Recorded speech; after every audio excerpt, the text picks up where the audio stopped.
Welcome back. We return once again to King Arthur Pendragon 5.2, the Great Pendragon Campaign, episode 8. At Glimo's insistent demands, constant demands in my DMs, I have now added this particular show to a playlist on the front page of the YouTube. Glimo, thanks for that 55-month resub. Really flexing out there on James. Mine wasn't 50 consecutive months, it was only 47 consecutive months too. So I see. Was this the show last week where I was described as a piece of man meat? I think so. That sounds like something I'd say. Yes. Because I got a comment off of that was like, only if you consider him well marbled, and I was like, oh shit, that was so good. Like that was so good. Like what an incredible follow-up that hits all the right chef notes in the process. It felt like it was designed to personally attack me, and I really appreciated I banned them, of course, but I also really appreciated the wit and wisdom. So, I mean, they're not technically banned, they just can't comment on my videos on YouTube. But if you're still watching for some reason, I want you to know I really appreciated it before flying into a tantrum. It was a pretty good one. It's a good one, I know. We find ourselves joined by...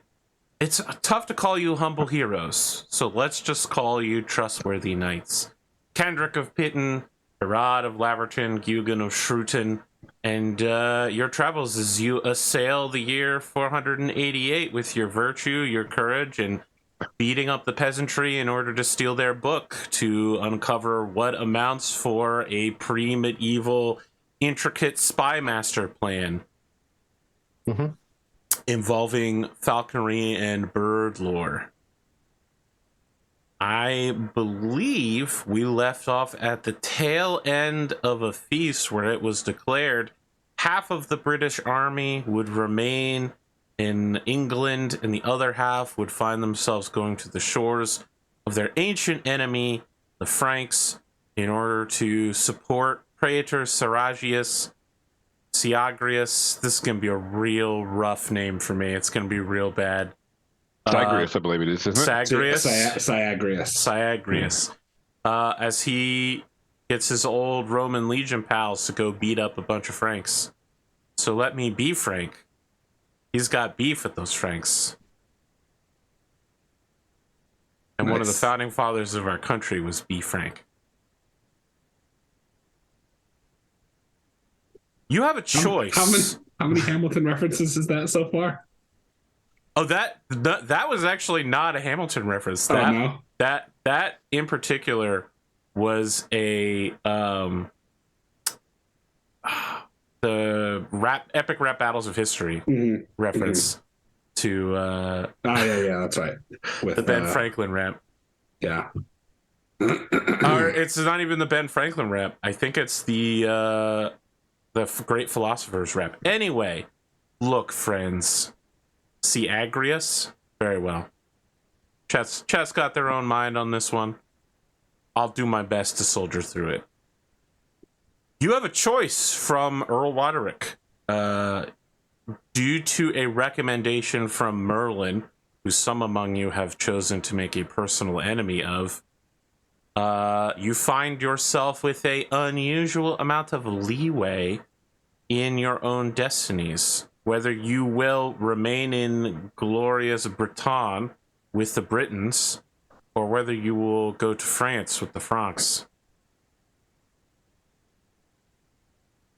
So we have this conversation amongst ourselves then? Yeah, of course. I will open this episode with the three of you conspiratorially huddled at the back of Uther's feast hall. Many knights are passed out among this hall here.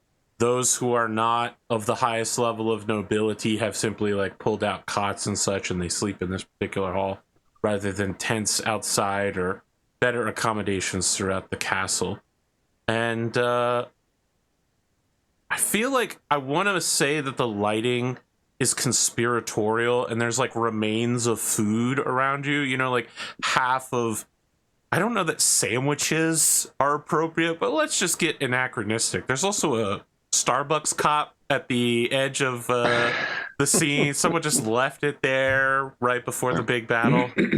A boom mic falls into view for a second. I don't know that we're that bad, but okay.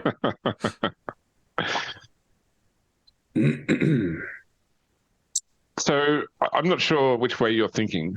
I'm sort of of two minds as to what I think is best for us and what I think is best for the realm. I suppose the way I look at it is this, is that Uther obviously wants to be the High King, and he still needs to convince some of the other collegiate kings. And I can see that gaining allies on the continent would be beneficial towards building his case. On top of that, Maddox is the one leading the group to Franklin, so he will be one day king.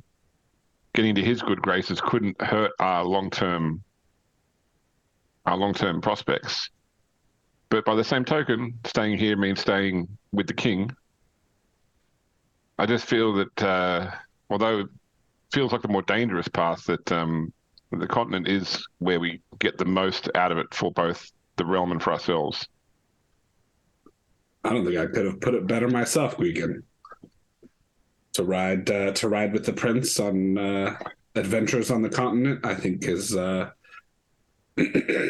I feel we owe you one, Kendric, since we voted for a more diplomatic mission last year, and you came with us. So I feel like we owe you some adventuring time. That's very kind of you, Sir Herawd. There will always be more Saxons to fight, but how many times will we cross the channel to Franklin?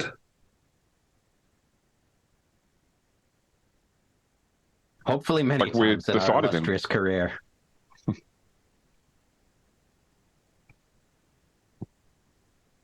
Well, I guess, Kendric, you should inform the Roderick. Very well. I'll return momentarily. We cut to weeks later. You're all outside of Lindunium, waiting. There's like a salty sea captain nearby on a dock as like thousands of knights are gathered. He walks up to the three of you and your squires and goes, "Aye, it's not the right time. It's a bad tide and a bad wind. Do any of you know anything about sailing?" And he takes some puffs. Is this Admiral Gwyn? "Nay, I be no admiral. The only thing I captain is a fishing boat. Just standing on my fucking dock." Well then, good sir, I know very little about sailing. If I was Gwyn, would you somehow magically know more? I suppose not. Then does it matter who I am? What does this guy's station look like? He is the captain of a fishing boat. Okay. Yeah. His station is considerably less than yours. That said, you are in the only kingdom that matters to him. His peer. His I suppose we will return to our tents then. I know a wee bit, sir, but certainly couldn't handle the ship by myself. He takes a big puff and then he out his nose. It dissipates into the mists of Britain as he says, "Aye, you'd be mad to cross the British seas in such leeward tides and such nonsense that wouldn't make sense to a non-nautical mind such as yourselves, ones who don't know the difference between flotsam and jetsam. Aye, let me tell you, ye landlubbers, there be a peculiar combination of wind and tide which is needed to cross the British Sea and to return safely.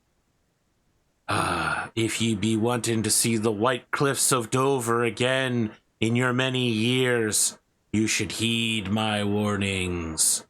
Do not let Maddock cross without the proper combination.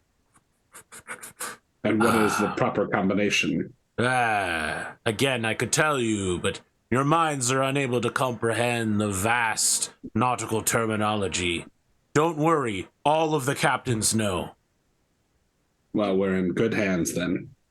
Aye, you'll be crossing on me boat, so I suppose as you will. All I ask, gentlemen, is that you make sure to clean up after your own horse shit.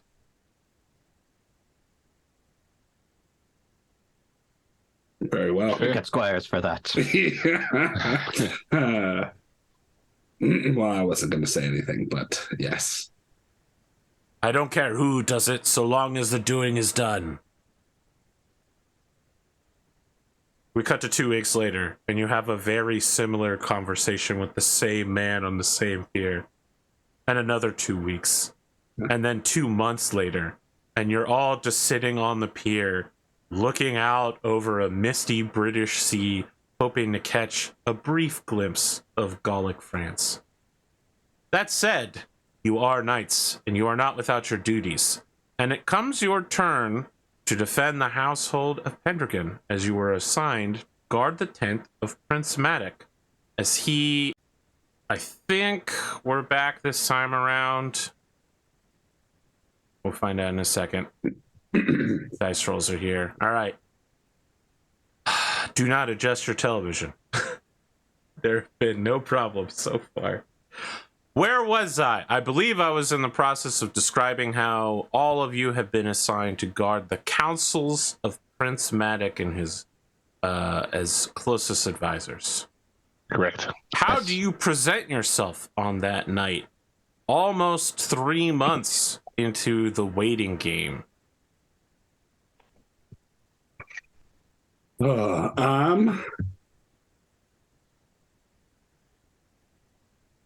Let's see. I mean, I think Kendric is, when he's on duty, he takes his duty very seriously. He is a just and honorable knight. So while he's working, he's in good shape. Yeah, I think also like would be probably clean shaven, but probably only just like I think, but to the point where we're like shaving every 4 days now in this long wait. But sprucing up for this particular assignment. Yeah. I think Herawd is, similarly taking his duties very seriously, but also spending some time looking over his shoulder, making sure that no one He's is probably openly going plotting against him. Yeah, I was gonna say Rod's probably going a little stir crazy in this camp, like waiting and being like, "Oh, what's happening? Who's going to shank me now?" Yeah, what are the camp politics? It is a brutally warm night. During the peak of summer, the noonday sun burned away the mist and hit 74 degrees Fahrenheit. People were sweltering, sweating, falling faint left and right under the incredible heat of British summer. At night, it's still a balmy 50 degrees Fahrenheit, and people are complaining that it's far, far too warm for their sensibilities. That said, all of you are, of course, fully armed and armored, which it does tend to heat the blood a little bit. You are listening, Herawd and company, but perhaps Herawd more than many, for enemies, when indeed all you hear are raised voices and the broken call of part of a speech. You get one word in 3, perhaps. Whenever the wind passes through the area, the scent of unwashed bodies and sour wine emanates from the prince's tent. At the end of the speech, there's a short laugh, and then another voice.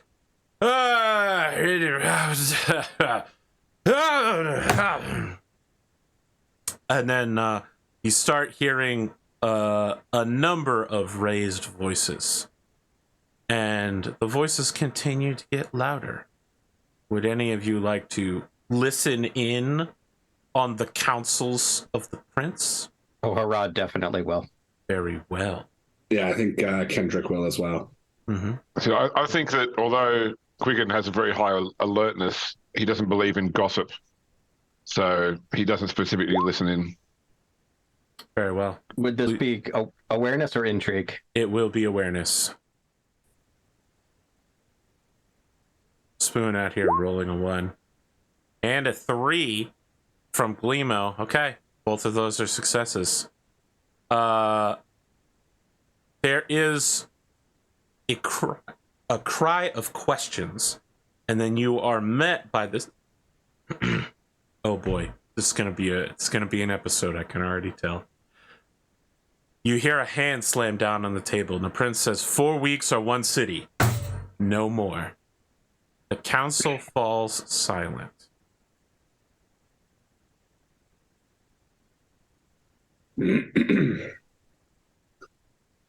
Is there anything any of you would like to do with that information? Valuable gossip, surely.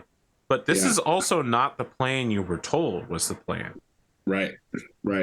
I think Kendric just kind of gives Sir Herawd a significant PC glance, going, well, that's less adventure than I would have liked.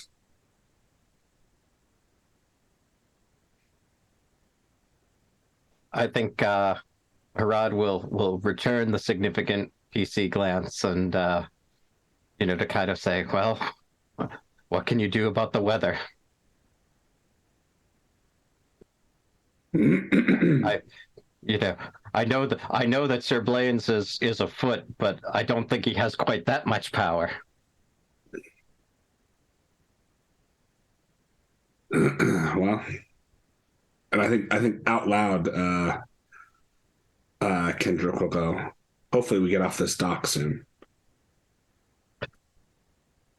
Hi.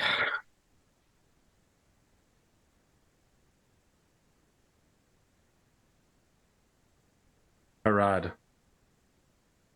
The camp rotates duties every few days to make sure no one gets too comfortable in their position. Guards reassigned to different sectors. And so it is that you and your fellowship find yourselves shoulder to shoulder on watch duty with Sir Blaine's and 2 of his men in a very uncomfortable horsebound patrol around Londonium.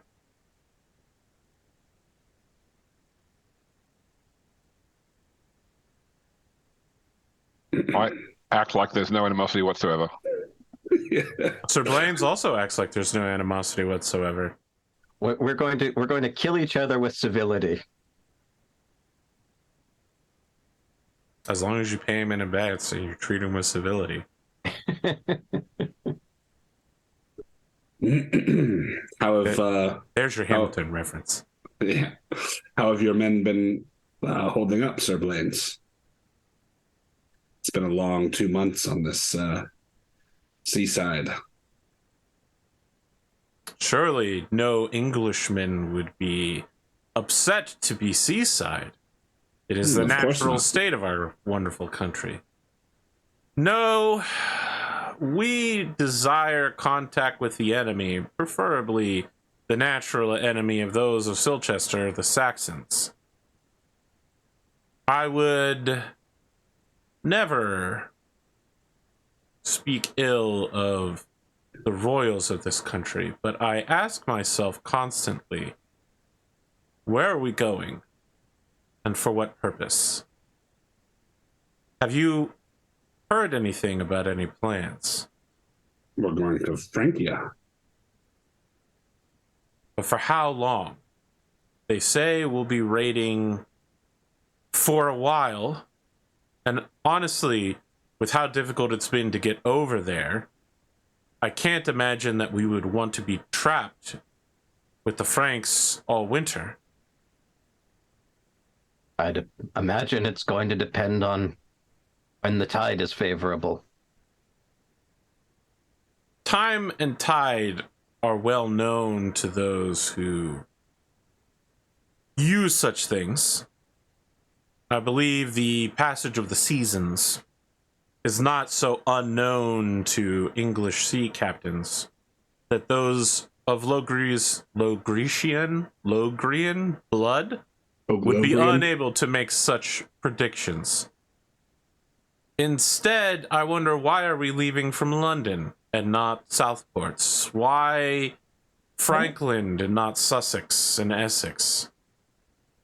There is much going on here that I do not see. Were the Saxons' fleet? Oh, I'm sorry. Go ahead, Gwgan. So perhaps the king sees that this trip is as much a show for the people of Britain as it is for the Franks. A public departure, a major event. And I can see why it wouldn't serve the king well to have half his knights at the bottom of the English Channel where the ships capsized at sea. Also, were not the Saxons' fleet destroyed and burned last year? I'm not concerned about engaging a Saxon fleet. If we could use this fleet to maneuver behind their lines and attack their ports, we could re-secure the beachheads with which they land with ease and make future landings more difficult. The fall of Rome, though they are loath to admit it, has left the Germanic tribes free rein to come here. I wonder if this raid is a peace offering from our king to bolster the Roman Empire and perhaps stave off our losses at the cost of advertising to the Germanics that they should travel a little further south instead of north. I'd hate to go too far south, though. I hear that summers in Italy can be warmer even than this blistering 74-degree Fahrenheit heat. Well, I think you will only need to look at the baggage train that we take over with us to determine how long we'll be staying. An interesting thought, sir. An interesting thought, one that had not occurred to me. What a keen strategic mind you have. It is good that you are an ally and not an enemy. Indeed.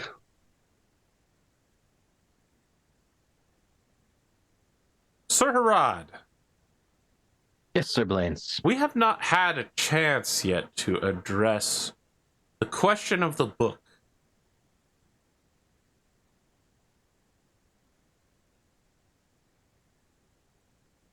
I needed a distraction, something to read. And this peasant didn't seem like he could, so I didn't think he needed it. I did compensate the man for it. You would lie to my face?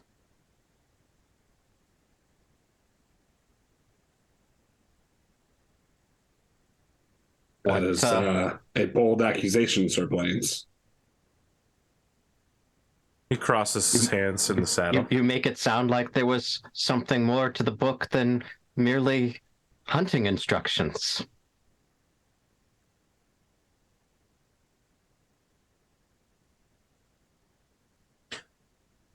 I will offer you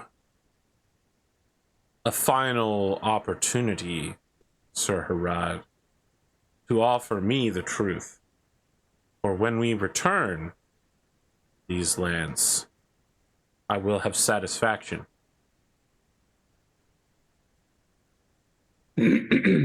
Perhaps you can explain to me what was in the book then that you are so interested in. Appeared to be just interesting animal movements. He adjusts his right gauntlet and says, "The business of Silchester is the business of Silchester. For a knight to so disgrace himself by attacking the small folk of a neighbor and an ally, this could be the precursor to a raid. Don't pretend you care about the little people. You and I have spent much time among the peasantry together. I apologize. Honor and honesty compel me to speak up here.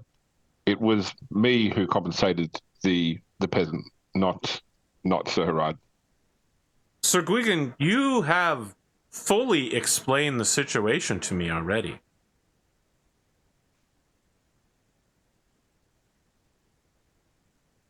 I simply wanted to hear it from Sir Herawd, and yet all that comes out of his mouth are lies that you yourself have just said that he was lying. Threats, insinuations. When we return to this fair land, I hope that you will prepare yourself to answer for your words, sir. I accept.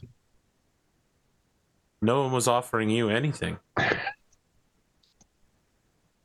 long as you can explain the contents of the book, I'm sure that brighter heads will prevail.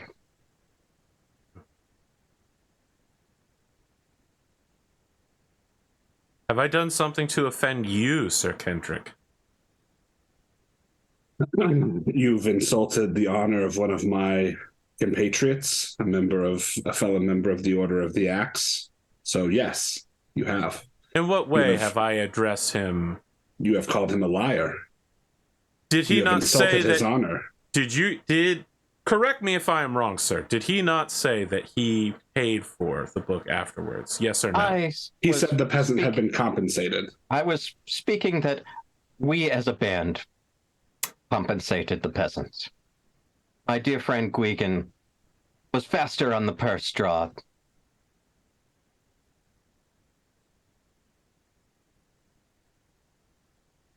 I am also very curious as to why you are creating such a incident over the book of a peasant when you so happily slaughtered your own. The question of what the steward of Levkemagus does with the people of Levkemagus is one best left to the steward of Levkemagus. What a wandering allied knight does to the people of Levkemagus is also the concern of the steward of Levkemagus. Surely, Sir Kendric, if I were to walk into your lands and assault your peasantry, you would answer as a man of terrible violence, would you not?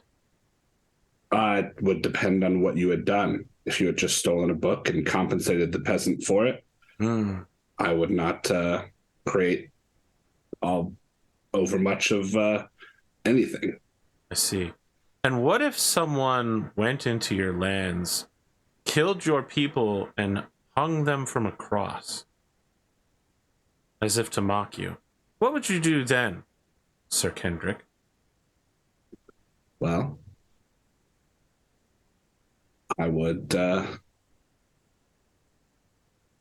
find some way to rectify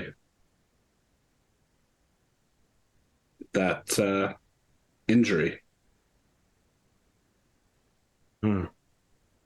Perhaps I might rectify that injury, but it will have to wait, as my challenge will be issued to Sir Herawd when I return. Very well. But it should be noted that such blasphemy and brutality, even from a pagan, is poor sport indeed, Sir Kendric. I don't know what you're talking about, Sir Blaines. No, I'm asking you. Satisfaction. Yeah, Spoon the player knows exactly who you're talking about and what the fuck has been happening. But, Sir Kendric is like, I haven't fucking strung anybody up on a cross. Like, what are you talking about, dude? And Sir Kendric also knows what has been happening in his lands. He just hasn't had time to deal with it yet. Yeah. Could satisfaction not be obtained by returning the book to the peasant and not asking for the compensation to be returned? Would that not satisfy all honor involved? Sir Gwgan, it is one thing to steal an object. It is a different crime and sin to lie about it. I've been nothing but forthright. Have you now?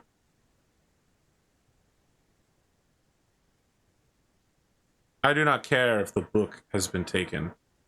I think we all know that the information written within is already known to you. Which means that the book itself has little value to me anymore. So on top of being a thief and a liar, you've also taken something of great value to me.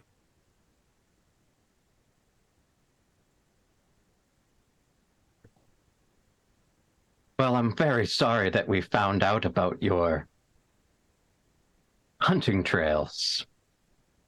Perhaps you should look for game elsewhere.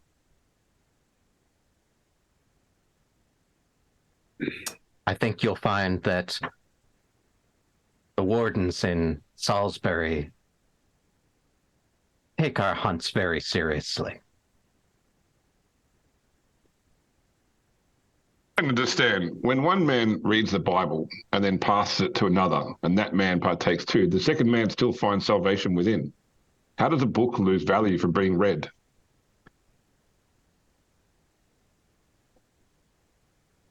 We are not speaking of the Bible. We are speaking of information, secrets. You and I, Sir Gwgan, as Christians, know that the Bible can, must, and should be spread to every corner of the realm.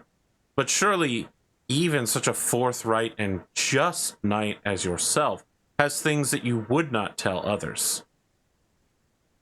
But if a noble instructs his peasants to hold secrets from other nobles, those nobles, or those peasants, still sin against the other nobles if asked, and they don't realize such information. You cannot ask a peasant to hold information against those of greater station.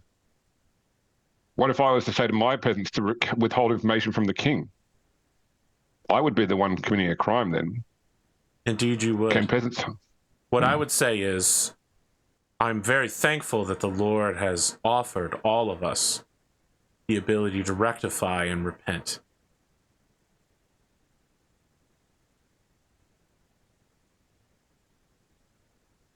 I feel like you should ponder on repentance. I feel like you should ponder on survival and heirs. I will speak to the camp masters and ensure that our two groups are not paired up again in the future. I would hate for early bloodshed to end in an early death. Yes, it would be a shame.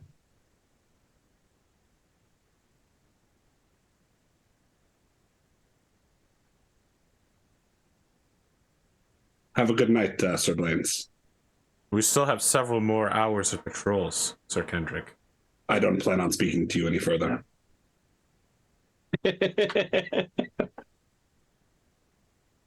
We cut to the three of you, your squires, and your entire pack of horses, and a shit ton of supplies. An English sea captain and two mates, all on a little boat, rocking and roiling, trying to cross 26 miles of sea to make your way over. Can I say just one last thing before, at the end of that patrol, before we get to the scene, I think that we also need to speak with the watch, and because the problem will be that he's not going to go to the watch and say that we should not be paired up again because he might attack us. He's going to imply that we might attack him, which is not the case. So we should also make the same claim, so that if this comes to a head later on, there is no accepted standard that we are the aggressors in this. Sure. Yeah, Okay. I think that's probably smart. You go to the barons involved in setting the watch. One with like a burgundy tabard with like a hippogriff and a second hippogriff like joining hands. kind of looks up from his crate seat and says, "Can I help you?" May I speak, Sir Kendric? Please, this was your idea. It was I hadn't thought of it, so go ahead. We've just completed a patrol with Sir Blaine's of Silchester, and he made it clear at the end of the patrol that he would be speaking with the Watch to request that we had no further patrols together because he seems to have had a matter of Sir Herawd? satisfaction. Sorry? You are Sir Herawd. No, I am Sir Gwgan of Shrewton in Salisbury. He's just like looking at a piece of paper and says, "Okay." I simply wish to say that we have that on our honor as knights, we would not draw steel upon our ally. If he sees a threat in us, it's only because he fears what his men may do. So if his men would also swear to not draw steel, then there's no reason patrols could not continue. If there is a perceived threat, it's not from us. All he has asked of the Watch is that as a soon-to-be contestant to a duel, that he and Sir Herawd be separated as per policy and tradition. Very well. Seems to see far too deeply. Well, some may feel that I don't see deeply enough. In any case, it seems the matter is settled. He just takes a sip of some like boiled water and just goes, "Okay, great. Warm today, huh?" It is. I'm already leaving. Warm month. Yeah. Yep. Once you get up into those 70s, it's really just so hot. I think I'm getting a tan. Okay, now we cut to all of you on the sea, but then we cut to a bunch of boats, large and small, riding off the Frankish coast, where you know how it is. The front runner of any good English army is a bunch of mercenary Irishmen. Yep. So they land a bunch of barefoot Irish kerns who fight for money. They go ashore and start burning the village. And once the village is properly burned, they begin signaling with the flag. And then over the next 4 days, using the fishing pier, the British army unloads itself. It is truly a extremely excruciatingly slow event. It's like a what's the movie about the British retreat during World War II? Dunkirk. It's a reverse Dunkirk that's just as slow and poorly organized. And it also takes place on a fishing pier, just like Dunkirk. You are joined by Praetor Siagrius, and it takes almost a week for everybody to be organized and ready to fight. There are engineers who are chopping down trees to make siege engines, and raiding parties are just departing from the army whenever they feel like it. I mean, it's tough to tell noble knights not to just go and do whatever they want to if the army isn't formed and ready yet. I ask of you, what does your group do? You know, there's if you want to sit and wait, there's plenty of sitting and waiting to do. And surely you would never go so low as to help siege engineers or Irishmen. But what are we gonna do? Like, none of us know how to build a siege engine. Right. that's what I'm saying. You would never go so low as to help build siege engines. But if you'd like to ride out and maybe go engage the Franks or go loot or raid or pillage or plunder or any other synonym for raid, let me know. Not really my speed, but I'm sticking with the team. Sir Herawd, how do you feel about just a little excursion? You know, taking the French countryside. I could blow off some steam in a more constructive manner after our 2 most months recent of Sir run-in with Blaine's. Sir Blaine's. Yeah. Very well. I Somewhere believe out there. we'll partake in some raiding. Blaine's is going, I can't stand looking at Herawd's sneering face with his eyes darting about. I'm going raiding. And then the two of you raid the same village, and it's just like a bottle sitcom episode with like all the knights are trapped in a burning warehouse with arrows being punctured into it, and it's just the six of you having to get along together before finding an exit in 23 minutes and 2 commercials.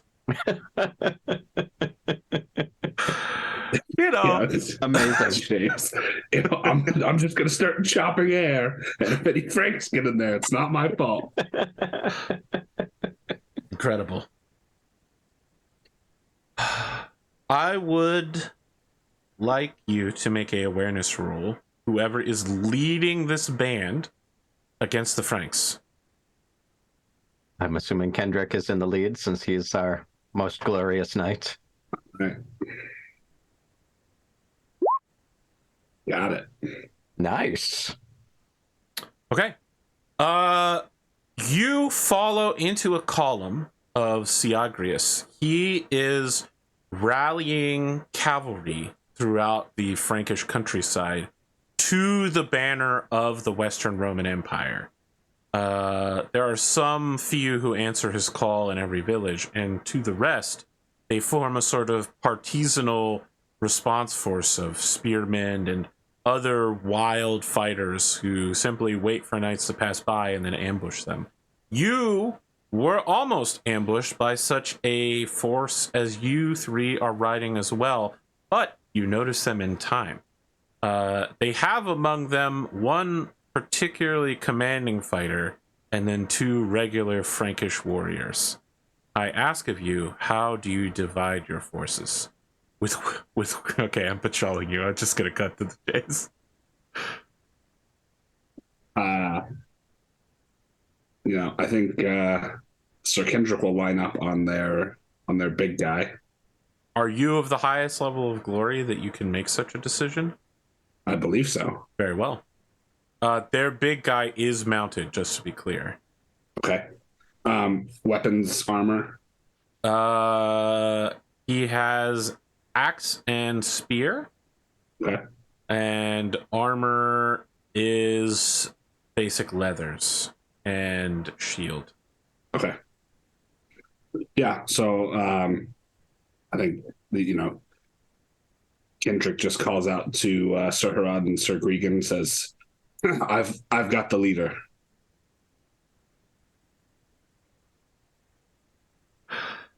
Herawd, Gwgan, would you like to each one-on-one different Frankish warriors, or? Sure. Yeah. Okay. I don't know that move is necessary here since we're all just lining up to do a bunch of one-on-ones. So I'll start with you, Kendric. Okay. Let's duel, but like let's do it Yu-Gi-Oh style, like duel.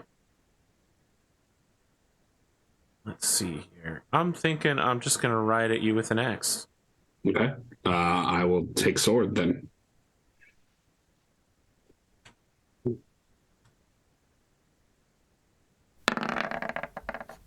That is a 5. So partial success for me. So you do damage and I get my shield. My axe will ignore part of your shield. Yep. Yeah. Correct. It's a D6 instead of the straight 6. Indeed. So I get a 4 for my shield.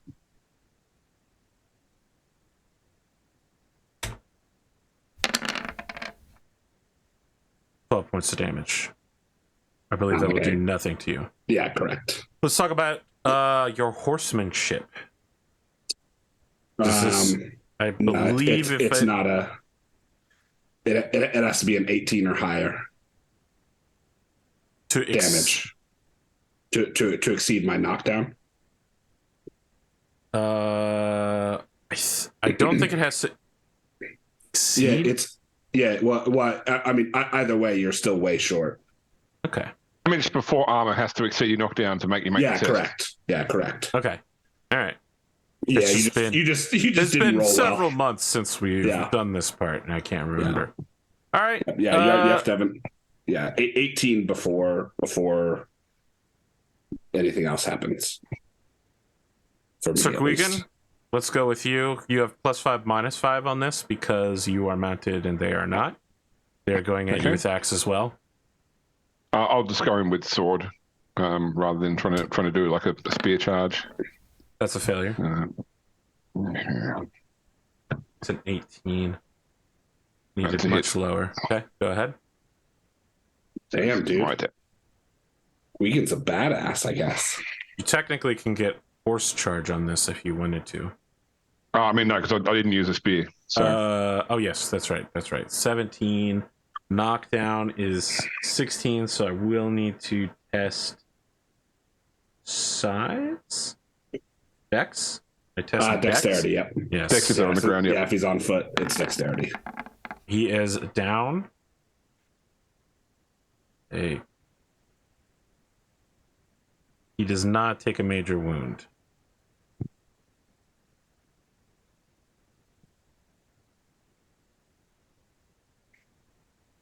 Sir Herawd, let's talk about slamming into you with an axe. I am going to lance. Okay. This is a success, rolling a 7. Oh, so I get a partial then. Indeed. Or he gets a partial on me. You will get your shield, but I think you roll, what, a d6 to see how much shield you get? I get 3.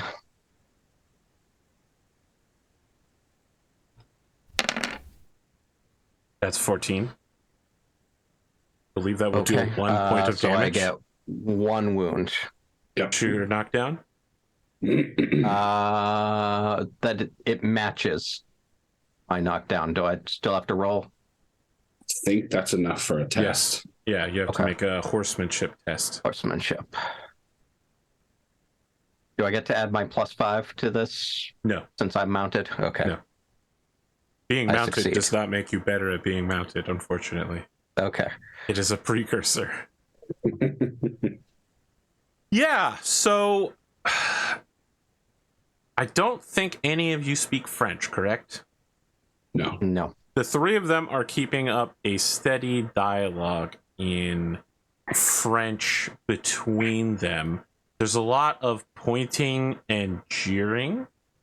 There is some level of direction. It kind of looks like the only reasons they're going for one-on-one is that they don't want to leave anybody's back open. But your chiefly opponent looks at you and says, "Tu es devenu un levité." I don't know what you said, but "T'es un pour moire." And like, as the 3 of them are like chopping at you savagely with axes, one of them begins. The one who hits Herawd is like chuckling, like, "Oui, ah!" We are now in base combat with each other. I will start throwing hands with you once again. Great Knight versus Great Knight. Frank versus Kendric. well, it's a success. Yeah, you're in a lot of trouble. That's a 9. Yeah. Yep. Full shield, though. That's going to matter a lot. So Why again, can't I get the just, good rolls? Where are these good rolls? Yeah, just take the hit on the shield again, and Sir Gwgan? Let us charge at each other, sir. So the guy that I knocked down, what's he doing? He is spending his turn standing up, but you will get a additional +5 to hit him while he's down. well, but yeah, because it's well, I'm not sorry. Go ahead. I'll allow him to stand. Wow. Look at this honorable knight. You know what? Go ahead and check honorable. Okay. Well, check your honor. However, as he stands up and like gets to his feet, he says, et les petits plus hakusoku. And then he slaps his ass several times in your direction before setting himself into a defensive stance once again. Mhm. I appreciate that, though. I really appreciate you let him stand up. Yeah, just murdered the shit out of him. I have a combat question. Yes, I'm trying to remember. In second round of combat, do I still get, if I No. fight with Lance, I don't get You still get the bonuses, +5, correct? Uh, -5, but You don't get- you don't get the lance charge damage. bonus. Yeah. Yeah. Okay. You don't get charge or charge damage. Yeah, correct. And if 'Cause you're- I attack with sword, I don't get You the have to +5. switch to your sword first. Yeah. You can take a full action to try and disengage, which means you come back with a new charge, but you might get attacked while you're trying to disengage. yeah, Yeah, because I'm just gonna go again with Lance then. yeah, basically movement With the happens at the +5, but very not- end of the round, Okay. except for charges. Okay. So sorry, were you switching to sword? Because I think that that takes you calling out for your squire. No, I'm not switching to sword. I'm Very well. Lance, but with normal damage and not horse damage. That is a success that defeats your success. Yeah, it would only require a squire roll if he had lost the sword he's currently using, like the one that's belted on his hip, right? You're gonna need to roll for shielding. You need a 6 to stop this damage train incoming. I No, do not. I You're gonna take take 5 damage. You'll also need to roll horsemanship again. Also, just so you know, when you're using lance not on a charge, you roll the spear skill, not the lance skill. Yes, okay. that is true as well. Yep. Because you can It would have been a switch. success, but it would have been. It would not have made a difference. Yeah, Yeah, it would not have made a difference. because you can basically drop your lance and draw your sword in the same round. Okay. That is probably what I will do next turn then. Okay, so I need to make horsemanship. I do. Je suis. I would like to invoke a passion. Very well. Seeing Herawd having his struggles, Harried. I would like to invoke loyalty, Order of the Axe. Very well.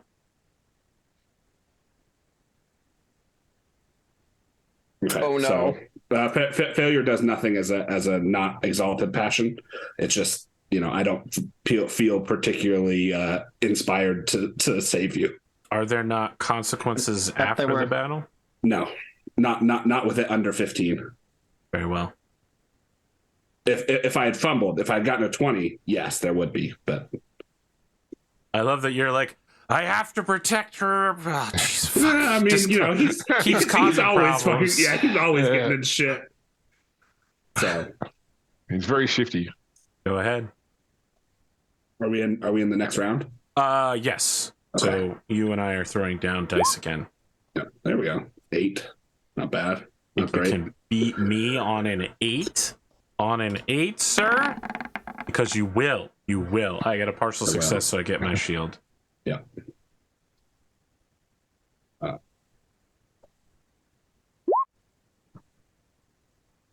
Man, these damage rolls have not been great. It will, however, deal some damage to this fellow. Any chance at a knockdown? Or On unhorsing? 17, the answer to that question is yes.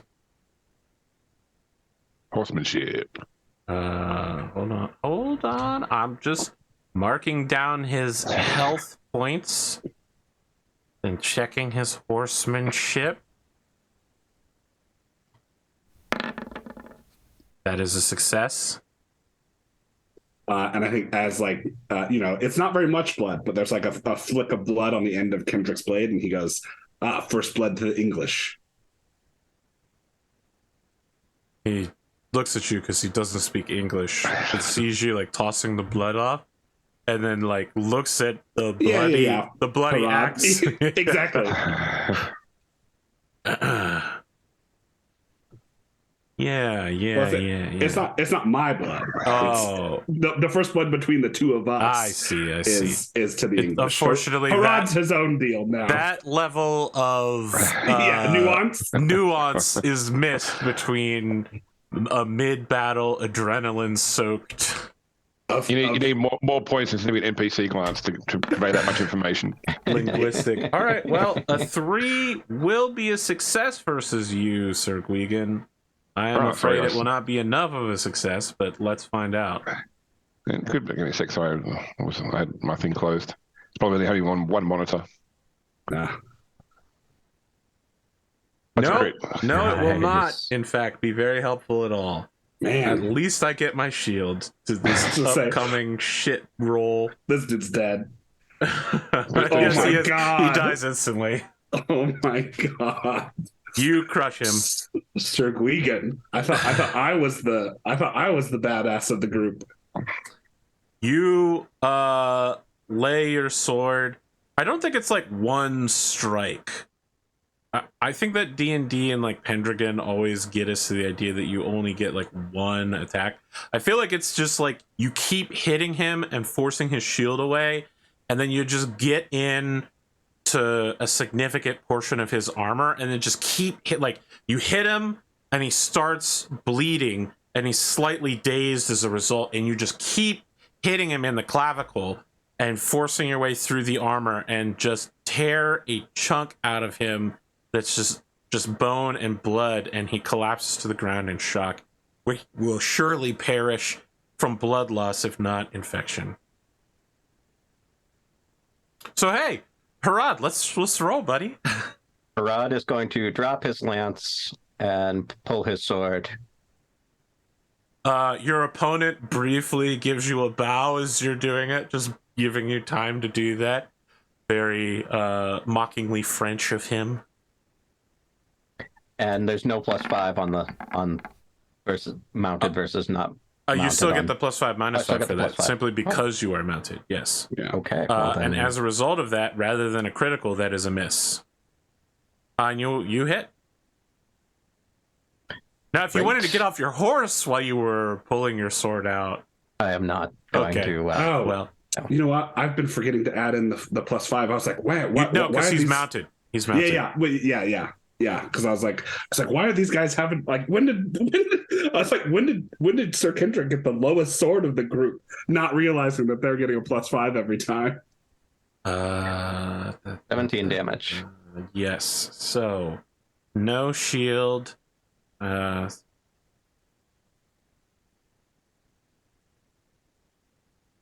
see. This is not a major wound.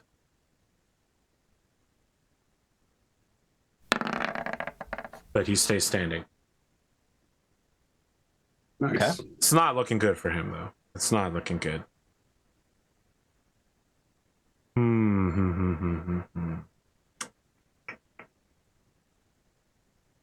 I do need to ask James where and what you would like Sir Gwgan to do. Yes. So I think that what I'll do is I'll wheel my horse around to try and get between the opponents and the idea being that if they try to quit the battle and run, that they're left with only option to surrender rather than giving them no path out. I'm not going to engage unless one of my allies goes down or calls for my help. I'll just try and create a backstop.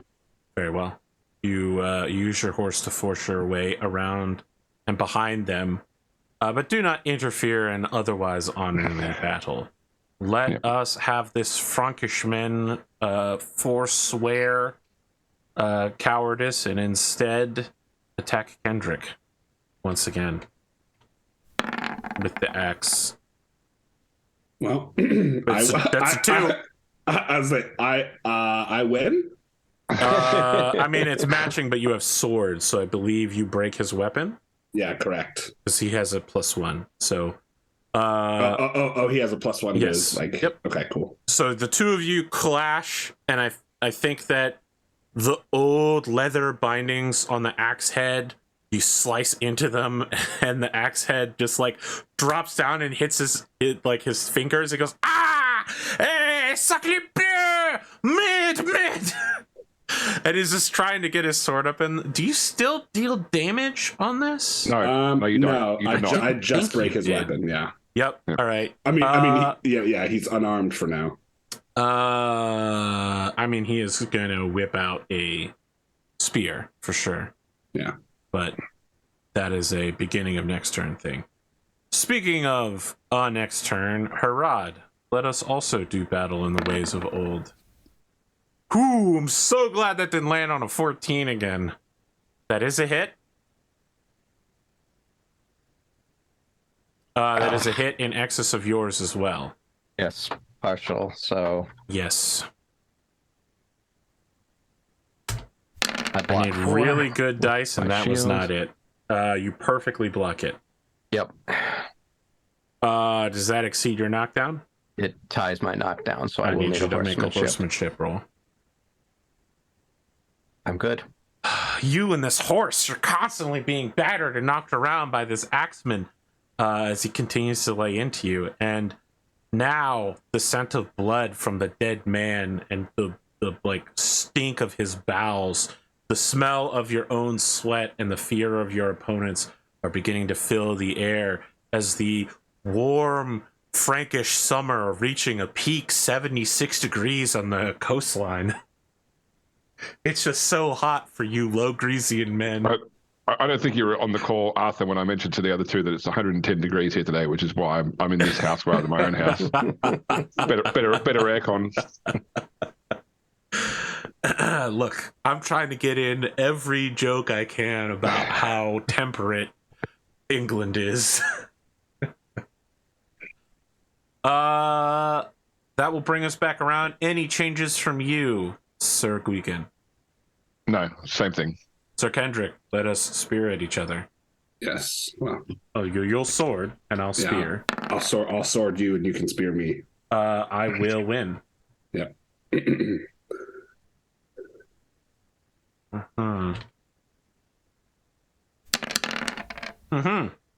I see 17. That sounds pretty good. But you do get full armor against it. Full shield. I will take my one wound. Yes, and the knockdown? No. Because I am size 18. I am as big as I can be. One of these days. Ow. Right to the moon. Yeah. Well, the giant already couldn't put that hurt on me. And then we should do our rolls as well, Herawd.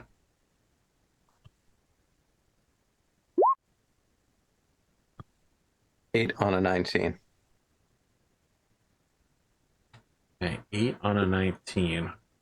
That doesn't give me a lot of room here. I need to hit exactly a 9 to win. Nope, I would have criticaled if I wasn't on the ground, and instead you will get your hit in. 15 damage. 15 versus 6 is 9 damage. Again, 21 and 9 is going to be 12 hit points.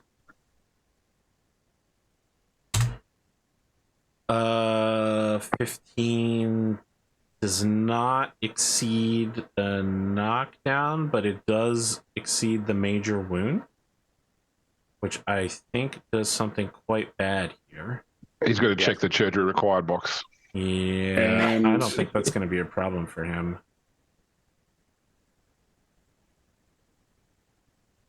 Is he below his unconsciousness threshold? Not yet. This was a major wound? Yes, major wound. Yeah, not a mortal wound, just a major. Oh. But he will fall unconscious unless he makes a successful D20 roll against his current hit points. So he's got to roll against his current hit points. Hold on, I'm zooming in on the major wound rules. Yeah. Not that okay. Damage that exceeds major wound, chirurgery needed. They fall unconscious unless they make a D20 that is against the current hit points. Okay. Yeah, how many are remaining? Oh no, he's out. Yeah, he's out. He's done. Yeah. He drops. So it's just the leader left. Yep.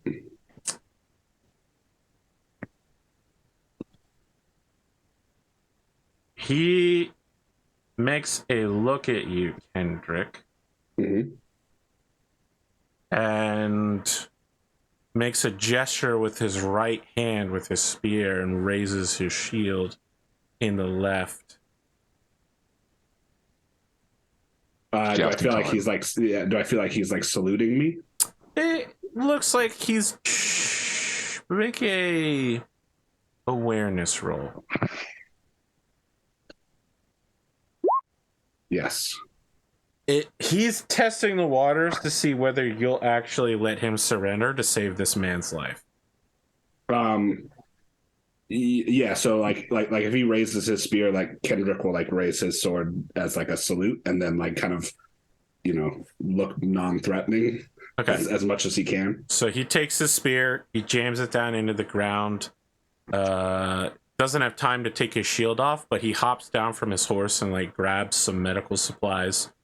And like leans down next to the guy. It's clear that this man is not going to save his life, right? He's got like bandages and a poultice, and he's trying to fix like a sword wound that's just like a slashed open chest. He's like putting a poultice in there and then like bandaging his chest sideways. I mean, it might keep the infection out, might keep the rot out. Yeah. But if you would like, I would be happy to mark Herawd. You can either execute this man right in front of his Frankish commander, or I can mark you as having captured him. And Kendric, I can equally mark you as having captured a Frankish nobleman. I will capture. I will also capture.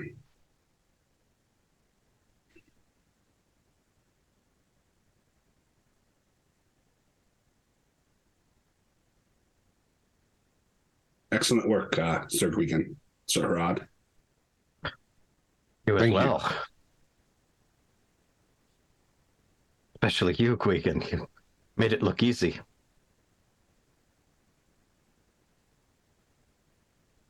Oh, the Lord protects.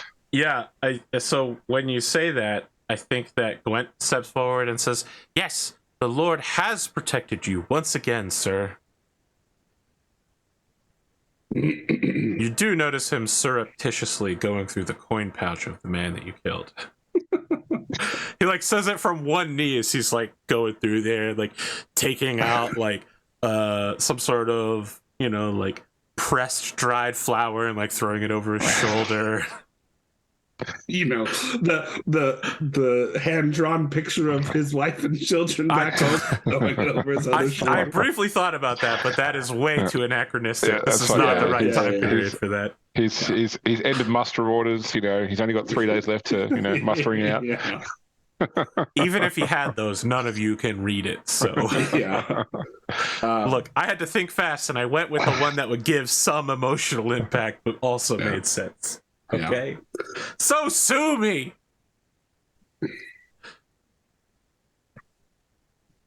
I think Kendrick would like once the leader has finished bandaging his friend, will let if he wants to build like a cairn over this other guy, Or bury him. So we don't want to leave his body for the crows. yeah. Yeah, so it sounds Johnny. like Elliston speaks a little bit of French and has a quick communication with this guy, and helps build the cairn as well. Do we want to take a moment to pause here since we're a little past our... Yeah, that's true. That's good. I mean, That's we're good. almost at one broadcast hour contiguous. Oh, okay. I feel like that might be a good scene to go out on, though, is, Elliston and this Frankish chief constructing a cairn while the other two squires are, like, loading the injured Frank onto one of the pack horses and, like, strapping him in. It's a scene called "The Heroes Build a Pile of Rocks." Wow. So evocative. The Frankish man steps on the rock with one knee, sits there and gazes into the setting twin suns. Suns, yeah, I was going to say binary sunset plays. This man is the hero of another RPG campaign. Well, you know how it is with Frankish knights. They're always better than the English in everything. Well, what's the spin-off RPG from Pendragon that's not set in England? Paladin. Yeah, it's Paladin. Yeah, he's a hero from Paladin. Yeah. Sure, maybe in like 600 years, maybe. Yeah. Okay. We'll be back for the second part, the second of third, the middle section, in about 5 minutes. Wow, look at that. Another failure to turn the music on during the break. Incredible. You have... I doubt you brought this... we buried him. I was going to say you have 3 Franks in tow. It said you have 2 Franks in tow. One of them more in tow than Frankish, but to be frank, that's how it goes. Is there anything else you'd like to do after helping in a skirmish against the local Franks? I think Kendric would, on the ride back, he would have spoken with Elliston. I don't think it needs to be a scene, but like he would have, praised him for his mercy, maybe like basically being like, good job helping him build the cairn. It knights also need to be empathetic even to their enemies sometimes. He looks guiltily at you and says, "No, the truly merciful one is you, my lord. I just speaking a bit of Gaelic surely is not means for praise. Would we not do this for any Englishman?"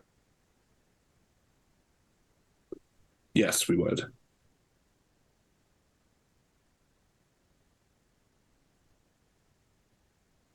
Turns and looks away from you in the process.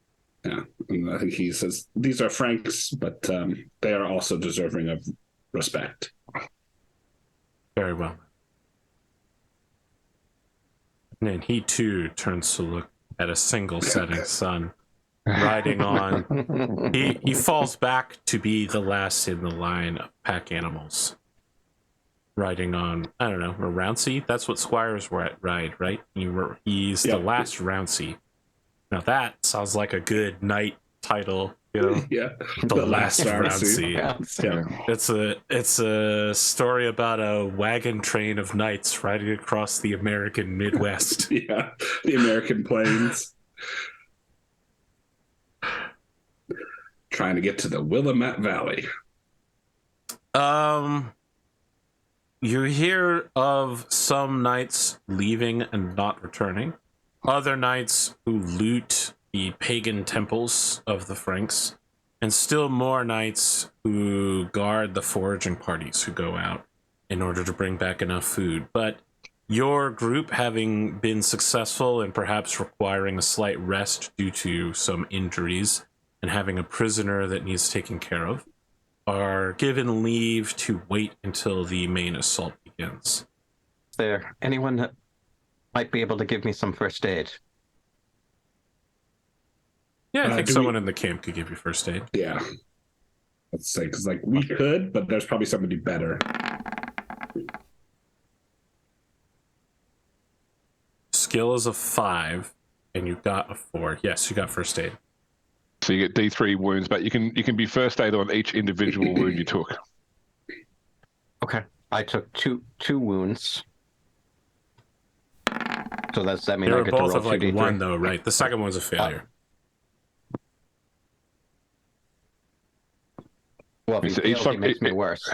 No, it's if they crit fail, they don't make you worse. Okay. Yeah. All right. So does it go in order that I was wounded, or order of? Yes, order you were wounded. Yeah. Okay. Well, so you get D3 back for the first wound, but it can't heal more than that wound was for. Right. Okay. Then it was only a 1-point wound, the first one. It's 2 1 points, so you don't even need No, to it was roll. a 1 and a 5. Oh, well, the second one still stands then, unfortunately. Okay. Yep. And you can't be first aid on that wound again. You only get 1 first aid roll per wound. Okay. It's gonna take 5 weeks to heal from it. No, because you get your healing rate back. My healing That's rate's not 1 point per Oh, week. right, Yeah. but it's on Sunday. Yeah, all right. Yeah. Yes. Well, Is it's there not a, Sunday Were you yet. hurt? is there a Sunday before the? Yeah, I was, but it's a 1-pointer. I'm not super. I mean, all your squires have. We all should have 10 hit first aid as well. That's what knights get. So we're better off than using the person who's got 5. So I don't know what bits they had extremely old saying they man. were. He's a vulturous camp follower who shows up. He's like, oh, I've got all sorts of potives and potions, all from the northern lands, beyond the reach of Hadrian's wall. Oh, this looks pretty. He's like going to Herawd's like 1-point wound. Oh, this could put you in the grave, lad. You'd better allow me to work my magics. Then he goes to your 5-point wound. He just slaps you and goes, that'll be fine. Just rub some spit in it. Kendric, would you like help from this camp follower, or perhaps No. you'd like to take your? I will go. Would you like me to help you? Because I have a 15. Sir Herawd, could you bandage up my scratch? Oh, you'll regret turning me away. Herawd looks a little put out by the fact that you guys didn't help him with his. I thought we would have better than a 5. In the coming battle, something will happen to you, Kendric the Tall. Something that will make you see the truth. I heal you. Yep. D3. You get 2 points back. Excellent. All right. Fully healed. Before Thank you, I Sir go, Herawd. for 50 denarius, I'm offering a 2-for-1 deal on love potions. I'm I believe we're all already set. married. Thank you. Yes, thank you. It also helps raise your fertility rate. I was going to say, like, Enhanced stamina. I tell you, why would someone need 2 love potions if they only have 1 or more? Of course, yeah. He goes, Why the would more? someone- What are you, Frank?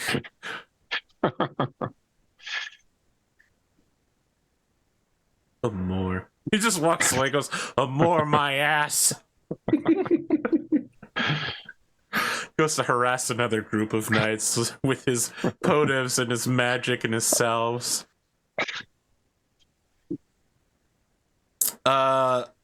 Several You go back days. and tell them 100 knights lost in battle and 100 more from the healing afterwards. Yeah.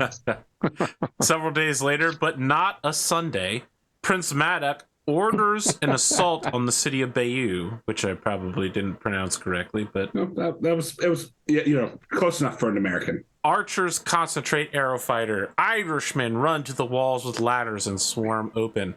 They force open a gate where Earl Roderick's... Sorry. They say Roberts? Is this a misprint? Yeah, but it's Roderick. it's a Yeah, typo. it's a It misprint. means Roderick. Roderick, you and the rest of the knights begin to charge in. Would you like to be in the van or perhaps somewhere a bit more reasonable and safe? You know, Kendric would like to be in the van. in the van? Very well. We What will about the rest of follow. you? We will follow Kendric. 1 in all in. Very well. You've chosen this for yourselves.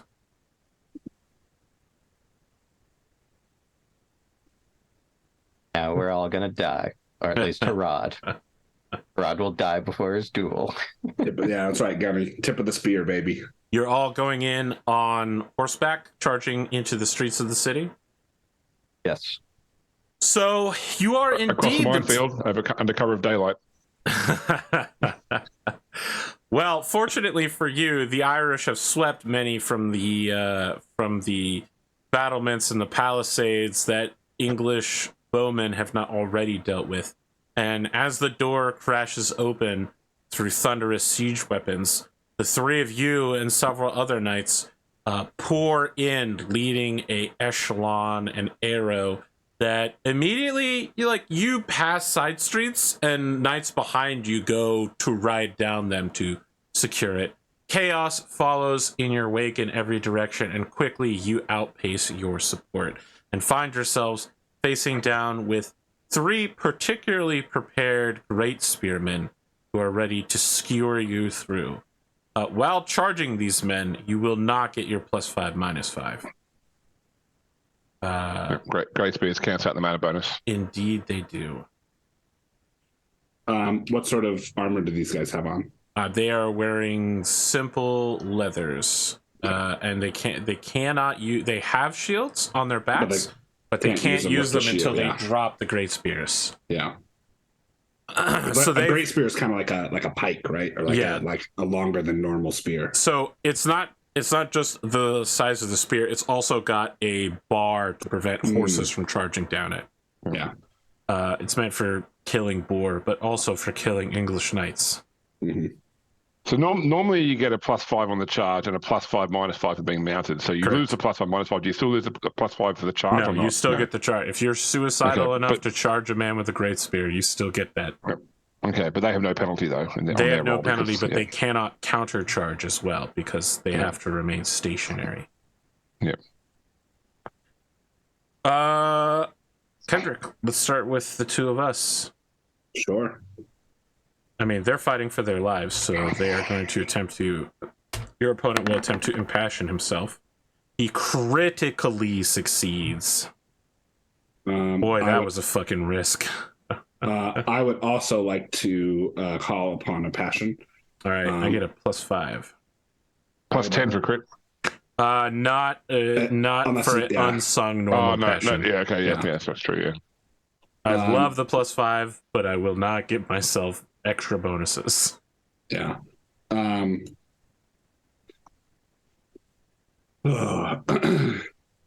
I will. I mean, this loyalty order of the axe has got to work sometime, right? And I'm here with my compatriots to win honor and glory for ourselves. You're the only ones around, so yeah. Hey, got it. Okay. Right, so I also get a +5. All right. Let's roll. That is a critical. I am going to start with. I'm just going to sword in. Okay. Not a critical.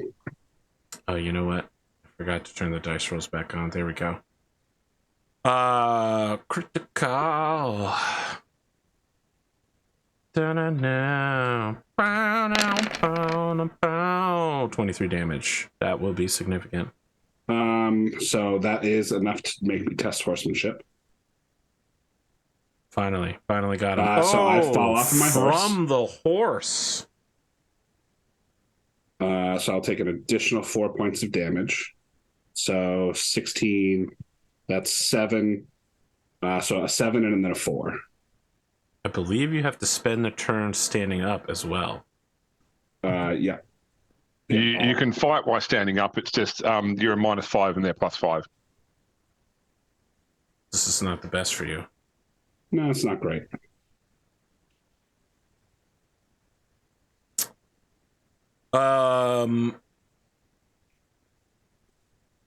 Major wound? No. Okay. Gwgan. Yep. Impassioning as well. They are successful. They're fighting for their honor and their lives. I don't think I've got anything that really, other than loyalty to the Lord, but I don't think that anything really applies here. So you're riding with Earl Roderick's van. If you really wanted to stretch it, you could say, fighting on behalf of Roderick. No, look, I don't want to game it. I'm just going to go in the charge. So 18. Nope. That is a success on your part with a partial. So. But they have no shields, so you just straight up crash 16 damage, not much. in. So that's if you say not much. That's 10 unblocked damage, and that hits knockdown. Successfully keeping their feet. Major wound? No. You have to reduce them below that number, right? No, the total amount of damage needs to be more than that number. Then that is a major wound. Okay. So total amount of damage they take after the armor. Then no. So if you took 10 No, damage, you you have took to have a 10. constitution of 10. That's Nope. it. Okay. Okay, so.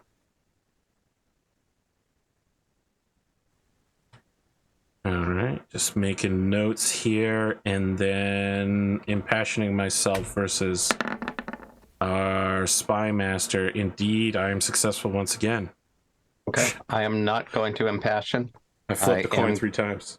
I am going to charge with my lance. Yep, you got that +5. Oh, you Great. critical, and I did. Nice. Yikes, yikes, yikes, yikes, yikes. Nice. All right, I'm prepared to be Get him, annihilated. Sir Herawd. This is going to Get be him. like one of those Yu-Gi-Oh! It's gonna be Shadow 12. You realm. Manual roll 12d6. 12d6. Yeah. Yeah, 47 damage. you instantly obliterate him.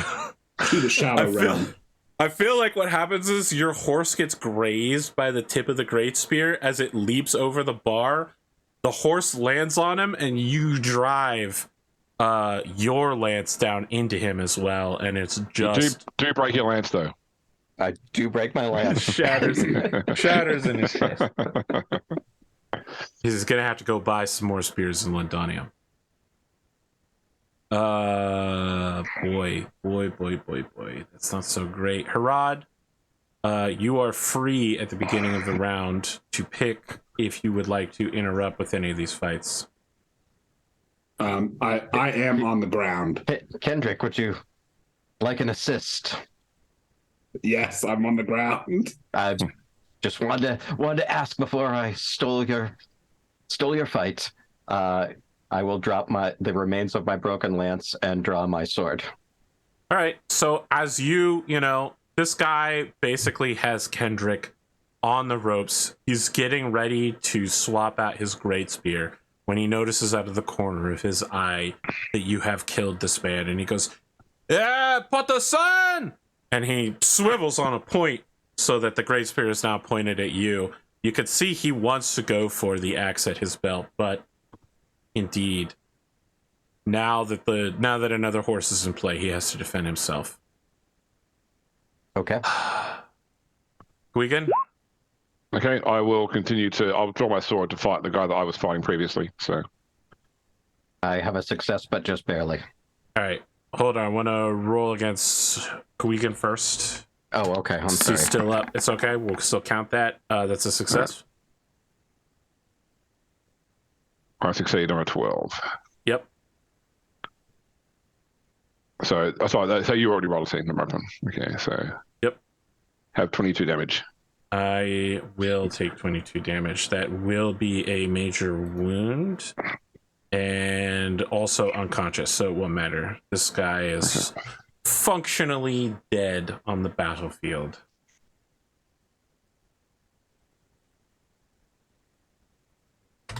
Herawd. I succeed, but barely. Yeah, so I just need to succeed in that roll of 1, which I did. Did you put all your points towards Herawd? Because then Spoon could get a free attack against you with a -5 that still. is true. Up. As I mentioned, he turned and pivoted to face Herawd. Right, so I get my attack against him then? And -5 though for standing up. I think we have to Yeah. resolve first. Yeah. So partial success. That means Yep. you do damage and I get shield. Is that what happens with great Correct. spear? Okay. It only it doesn't bypass your Does shield, nothing. so No. it does nothing. It only cancels out your charginess. But Well, it is higher than the knockdown though, so you still need to make a horsemanship it is. test. Okay. I will do horseman. These Thank guys you, are doing James. what they're supposed to, which is blunt the English horse charge. I am still horsed. Yeah. What do you want to do here?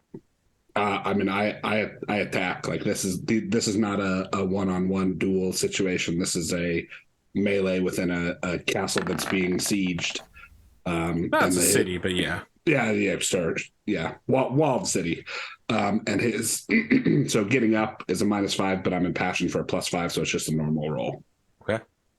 Yep. Get him from behind.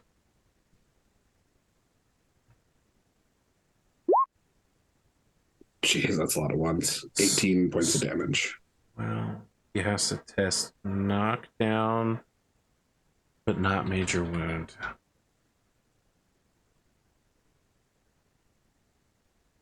He goes down.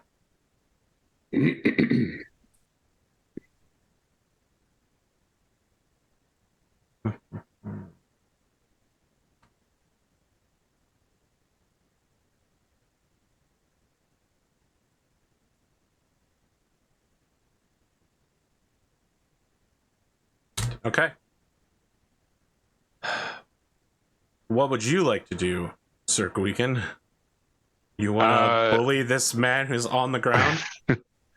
I think. Look, they've got it. I will just look, for the next, for whatever the next thing is. I mean, actually, I'll try and capture Kendric's horse before it runs off. Okay, a wise move. You go chasing on after it. I'd like you to make a horsemanship roll, and then we'll come back to you in a second. No worries. Kendric Herawd, he is splitting his spear 50-50 versus the two of you, and taking a -5 to that to stand up. Yeah. Does that mean I get my +5? No, because he's still using his spear. Yeah. But when you stand up, it's a -5 +5. Okay. So you don't. Yes. You give your opponents +5. Okay. Yeah. Right. So he splits his full skill and applies the -5 to each of those splits, rather than moving it first and splitting it. All right, so I'm staying on him. I'll allow Kendric to go first as the more honorable knight. And that's a crit. Well, then I won't need this roll anymore. Hold on. No, you're good. Go ahead. Yeah, he's dead.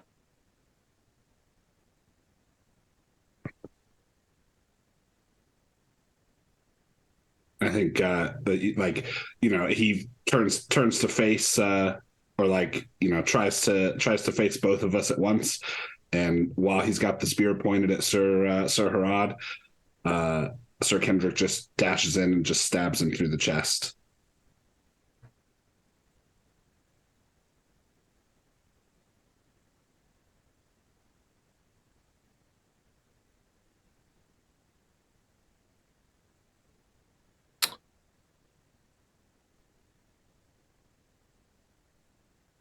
Sir Gwgan. Yes. You find yourself riding tip of the spear into Beu, chasing a bewildered fleeing horse. In the process, you get the horse under control, and the two of you are riding side by side. When you see a man atop a horse, he has good armor and a shield, no emblems, no standards, nothing to indicate he's a noble of any kind. The armor is old and looks ridiculously battered. He has a full lance, not a spear. He has like a tournament lance hooked into his saddle, and he lifts it up so that it looks like he's getting ready to tilt on you, but he moves slowly and uses his horse to like move back and forth, just kind of sinuously, like he's not sure whether to line up on you or not. All right. Can I toss Kendric's horse reins like just over a pole or something just to secure the horse? Okay. Quickly. Yeah.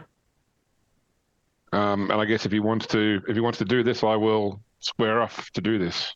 Okay. You will. When you have made it clear that you want to also do this, he stops skittering around, raises the visor on his helm. You see a elderly man, probably, I mean, this is going to hurt the audience. He looks like he's probably in his late 40s. I'm saying elderly. Remember the time period, folks at home. Being mounted in your 40s and not being... Full-face helms weren't invented yet either. Come on, James, give me a little something. I'm not even Knight's tailing or anything here. Just let me have this part. All right? Nice. Tell me about the stall speed of the aircraft after I covered literally every other part of the scenario. again. You gotta give me a little leeway. He raises it up. You see a man with startlingly blue eyes, shaggy, huge eyebrows, crow's feet. He looks concerned as he's across from you, but then he nods very solemnly and uses his shield hand to help support the lance as his charger begins picking up speed and moves against you. All right, I'll give him a nod of honor, lower my non-existent facial helm, and I guess I'll go at it. Okay, he's going to impassion himself. I should too, because this seems important. Yes. I think honor sounds pretty good here. Yeah, honor is what I'm thinking of. Yeah. Yep. This is a success. Okay, it's a failure for me, but I'm not a Yep. It's not a. If I had gone law, that would have been a critical success on a passion. So he has a plus 10, so his lance skill is now 28. Okay, my lance skill is not 28. Did he crit?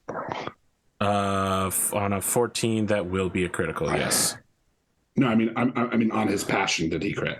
No, but his passion is a.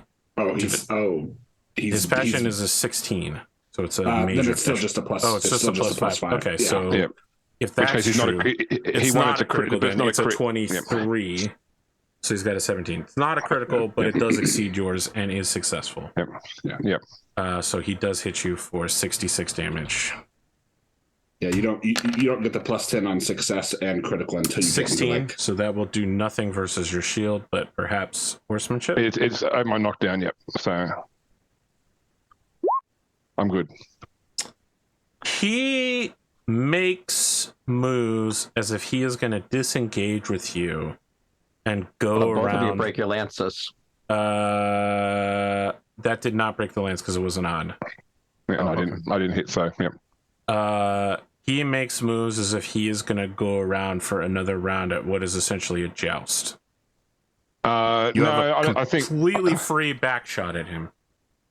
Look, I'm intent because first off, I don't think jousting's really a thing that we know of that much yet. Secondly, I don't like he's clearly the better lanceman. I'm drawing my sword now. Okay. So yeah, I'm not going to like if he's wheeling around and stabbing in the back, I'll yell out to him just like hey, something that it's the universal sign of attention over here, motherfucker. Yeah. But I'm drawing my sword on him. All right, then let me say this. He will stop disengaging and switch to sword as well. You still have a free hit on him if you'd like. I won't do that. I'll let him draw his sword.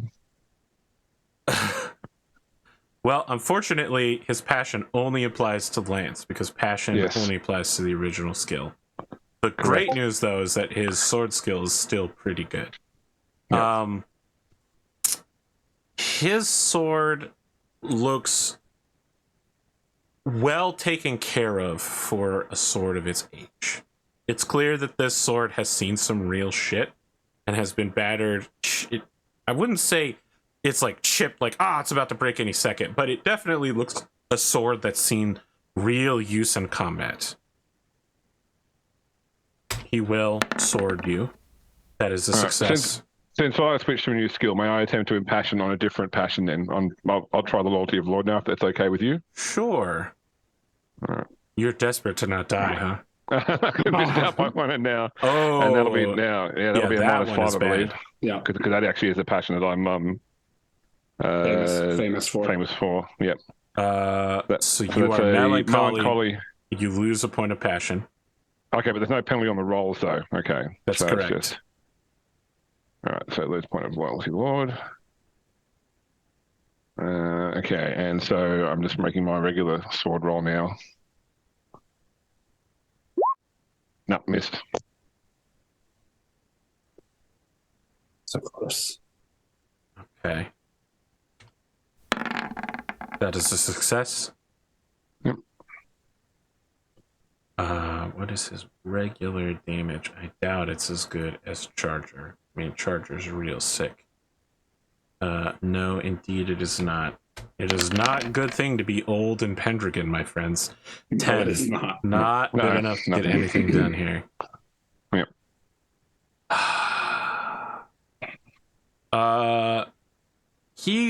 looks at you as if he's seen something shift in you. You're beginning to be filled with grief. You think about how much you need to serve Salisbury, about how important this assault needs to go down for Roderick. And you find yourself lacking. Out of all of the knights that you are with here, you are certainly not the most glorious. You have no real large honors to your name.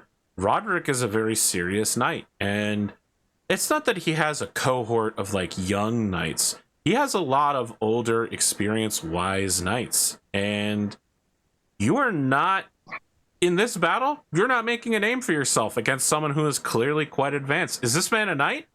That's hard to say. You might be getting your ass beat by just a random dude with a horse. So this is the way I'm thinking about it here is that Gwgan sees this man as an older knight. He's clearly served his lord as well for a long time. So he's obviously a man who has won great honors, and Gwgan feels either he loses here, in which case he's dead, or he wins here, in which case he's beaten the better man, a man who probably shouldn't have been beaten or wouldn't have been beaten in an earlier time. So he doesn't feel like whatever happens, he feels like he loses either way in this battle. Before I make the next roll, I want to offer Kendric and Herawd a chance to join this scene if they want to. Whether that's viewing from afar or whether that's rushing in to interrupt this duel. I don't think Kendric would rush in to interrupt, but I would definitely see him as viewing, at least coming onto the scene, as he is looking for his horse. I feel like you come rushing around the corner. Yeah. You do one of those like nightly slides, like you just lose yourself running around the corner sideways, topple over and wait. You pull yourself out of the dirty French streets of mud. You see your horse, you begin like climbing over a fence with bushes, and as you do, you come across Gwgan and someone. It's not clear if they're a knight or not. They have no emblems, no standard. There's nothing to mark them as nobility. But the two of them are engaged in a intense sword duel. And they are like the old. Your horse is just tied to a man. post nearby, and it's just like looking around. It sees you and it goes. And the old man is wearing like it's old armor, like. I wouldn't say it's antique. It's definitely battle worn for sure. It's not his grandfather's armor. Doesn't seem like it. I'm sorry. Okay. He is the grandfather. Although, again, I don't think you'd know that now that he's slapped down his visor. You have no idea that he's an old man. You just know that he is a knight with old equipment. Yeah. So I will not interfere unless it looks like this guy is going to kill Sir Gwgan. In which case, I will. It could interfere. happen. This guy seems pretty competent. Yeah. Based on several seconds of observation. Sure. But I'll let it ride. Would you like to join this scene, or? I would. Herawd will, come around the corner after. You're riding a horse. Yeah, he's like trotting on his horse, just laughing at me. And, kind of like is jovially talking to Kendric. Look, I told you could ride behind me if you wanted. And then sees the scene and just kind of calls out, "Oi, Gwgan, let us know if you need any help." I'll wave him off. I'm intent in the battle, so I'm not calling out. I'm just waving off that not so much that I've got this, but that I should finish this. Yeah. Okay. For this round, seeing more people arrive, the knight fights defensively. I'm using knight generically just because we don't know who this is. Knight as in armored combatant, not knight as in... Yeah. That is absolutely a critical defense. Okay, well, I didn't even hit. This guy is drawing you out right up until the moment where Herawd and Kendric show up. And then it becomes, rather than trying to take you down slowly through this sword fight, waiting for you to extend too far, he goes fully defensive, as slight movement as possible, just knocking your sword far enough away from his center of mass that you're going to catch the armor and roll off. No mistakes. But as your fellow Oathmates kind of wave off, he nods to you very briefly and then resets himself into a more offensive two-handed posture of attack. Okay. Let's roll. Well, it's a hit. That's a hit, but I exceed 1 because I have a bonus. So gotcha. Yeah. Yep. Passion. Just got to roll a 6 on all these, all 4. What you got a bonus from? His passion. Oh, the Yeah, passion doesn't apply anymore. That's correct. Actually, you're that's correct. right. Do you sword on sword match? Nothing happens. Nothing Just happens. Clang. Just clash. All right. That's it. So I wish I could hold on to that 17 because it's a really good roll. But let's go back to the battlefield, huh? Nice. Another round of attacks clashing together. That indeed will be a hit this time. That's a miss for me.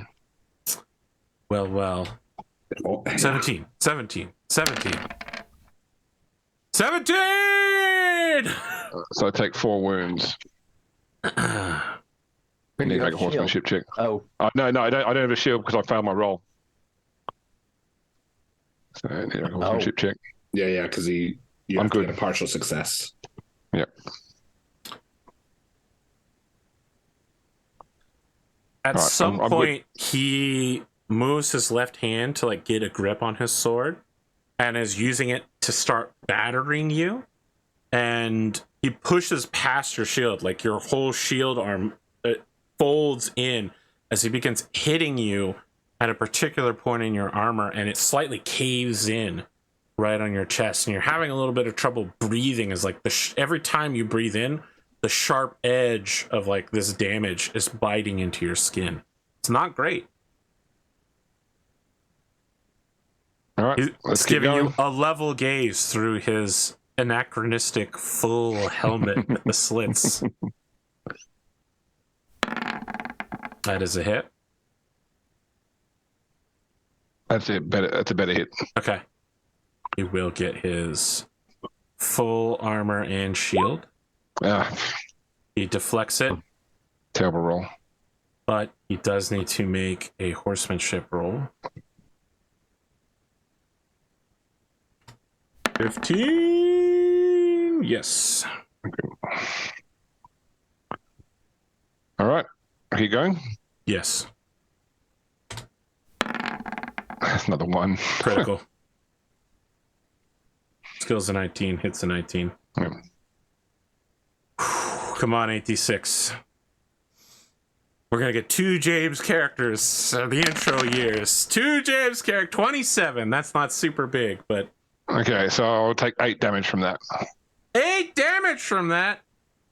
Because I have the armor of chivalry as well. Yeah. So Motherfucker. God, dude. Armor chivalry is so good. Does that just do... I forget. Does that give you something when you're getting critted on? plus 3 armor. Plus 3 It's armor. just So 3 I've got, flat armor all the time. yeah, so I've effectively got 19 with my shield. Okay.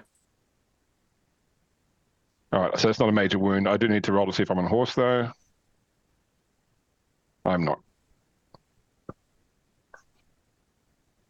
All right, keep going, I guess. Yeah, I just want to figure out how to describe this one. That a 27 should not be even remotely lethal. I think it's more bludgeoning in the side. Like He's working the body. He forces your sword away from the center point, and in that moment is just battering you in the side of your chainmail, and you can feel part of the chainmail like crunching and slamming into you, and you're like, oh, I have internal organs there. That's gonna be bruised, and that's gonna be bad for me. All right. He throws hands again. 4 is okay. 5 is better. And 5 is better. Look at how excited James is. Get a 5. Not many would be excited to get a 5 in this game. Oh, Terrible damage no. rolls. Fully blocks it out, Yeah. and not enough Yeah. to force a knockdown either. All right. You begin battering, and he gets And I miss. the shield Next one. up in time. He fully hits you for 46 again, although with your magical chivalry armor. 17 again? Okay, so that is still. So I will still take another 4 wounds from that one. So and that'll need to be another roll on horsemanship. I succeed. All right. How badly going. wounded are you now? I'm on 14 wounds of 30. 8 is my unconscious threshold. Wait. You get 19 armor with the shield, 27. Yeah, okay. It's not a good position to be in. Yeah. I've taken 16 wounds. He succeeded and rolled higher than you. All right. Nope, not with that. Not like that. Not like that. It's not even a test. The two of you continue to slam together. I feel like your shields probably slam, and like your swords are slamming against each other as well. He gets a push on you, but it's not enough to force anything critical on you. Goes again for a success. You would need to critical to match that. Indeed not. 17 again. That's really the number for this guy. Get no wounds because I get my shield. So, but that is a knockdown test. I'll get you out of that I'm horse good. at some point. It might not be now, but it will be at some point. He's switching tactics now and going for the head, going for the face. Okay. 15 again. Beats me. Nothing. Not even a roll. I feel like he just like deflects off of your head armor. Somewhere out there, someone in World War I goes, "That's why I don't wear a strap." All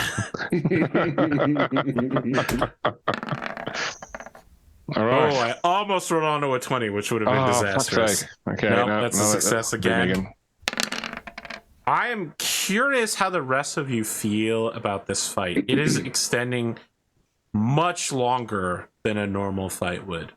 The Gwgan is clearly outclassed and is only surviving due to incredible defensive prowess and the armor chivalry.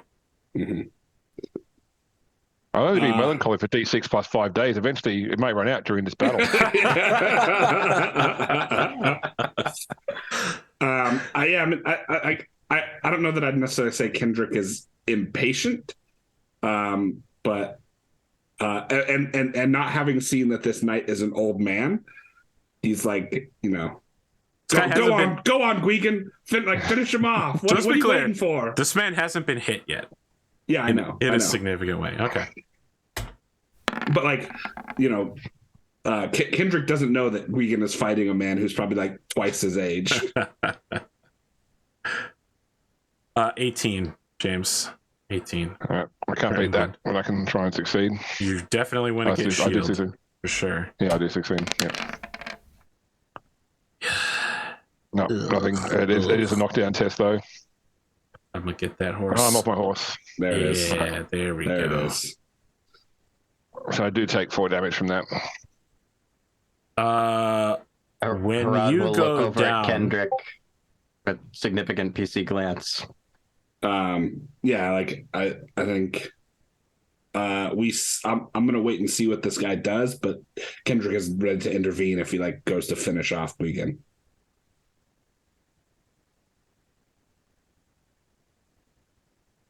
when you go down, it doesn't look like he's going in for the kill. Instead, he says in bad English, "You are a English knight, sir?"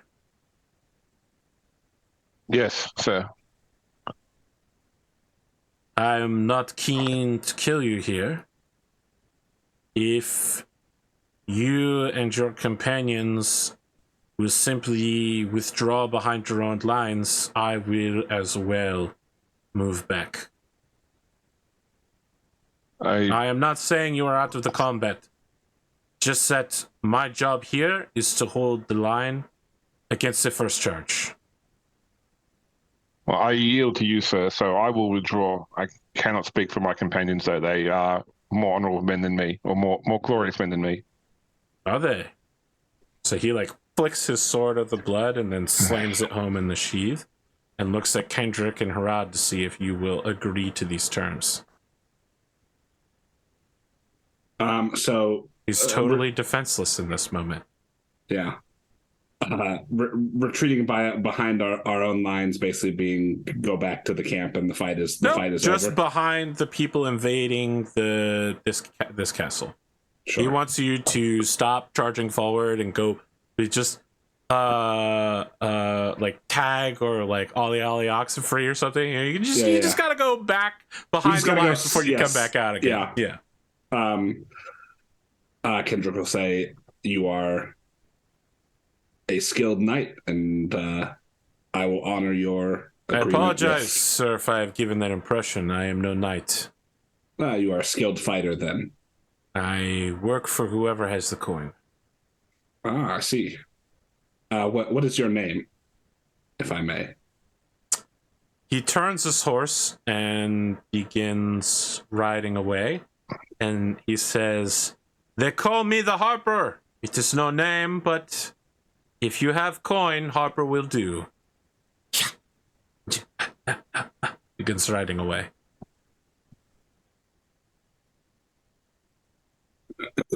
How badly hurt this weekend looked? I think I'm. It's lots of small wounds, but I'm only 2 wounds above my unconscious threshold. So I think that at this point, Gwgan will be quitting the combat anyway. He'll pull back and probably go to try and get to the medical tent. Yeah.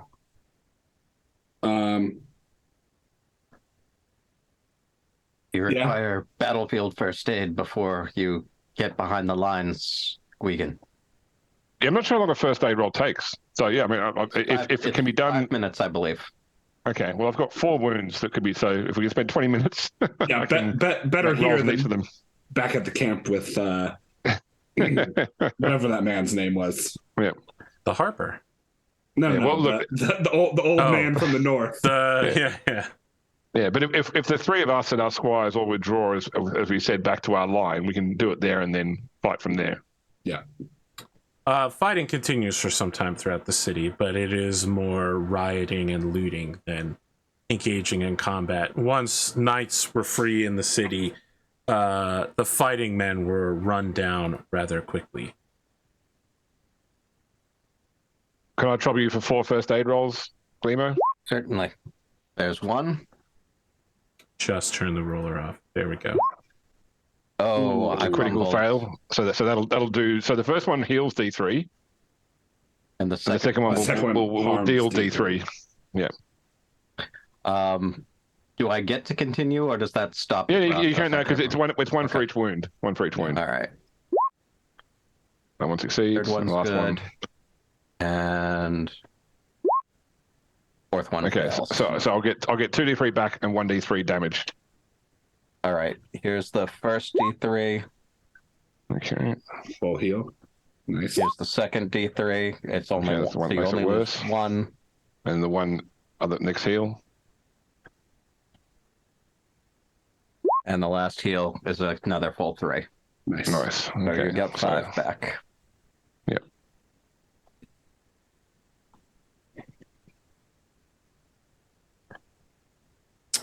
Everyone roll 2d6 plus 1.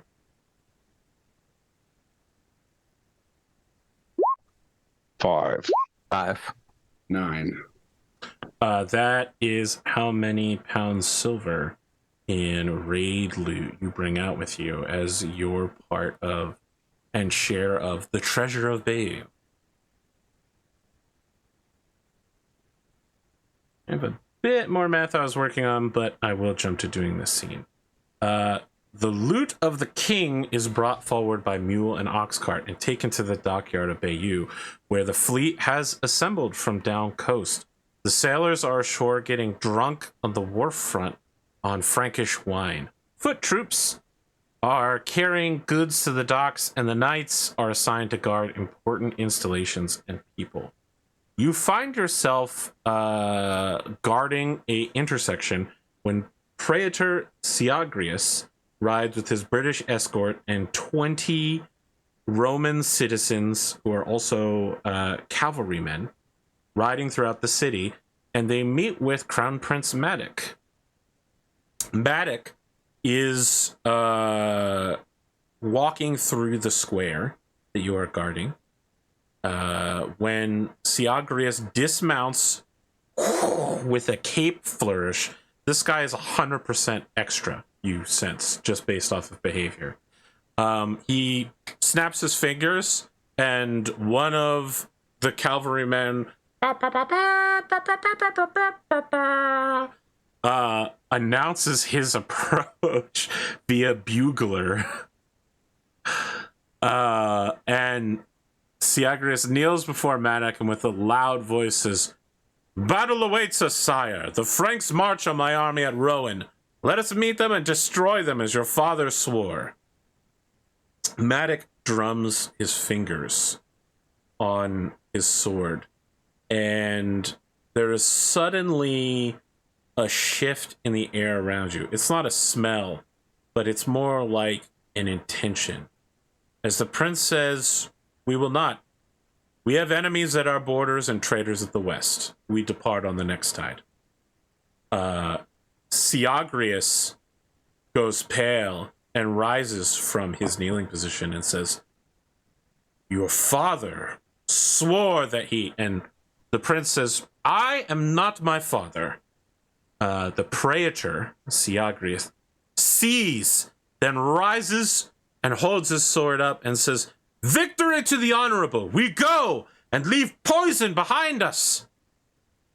He begins pointing to Englishmen all around the square and says, Will you ride with me honorably and keep your king's word? Will you?" And then he points to the three of you and says, "Will you come and keep the word of the king?" Look around for Earl Roderick, maybe. See if we can get like No Earl Roderick in this square.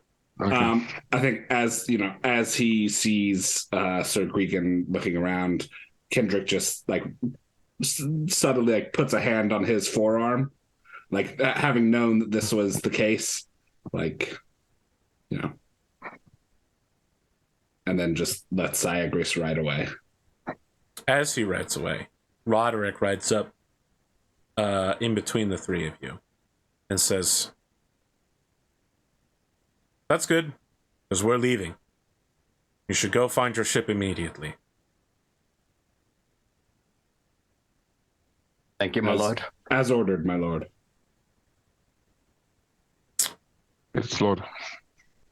He turns and he looks as barefoot Irish mercenaries begin tossing torches into wooden buildings, and he goes, "The Irish, so savage." And then he turns to slowly trot incredibly pompously away. For So the the other two.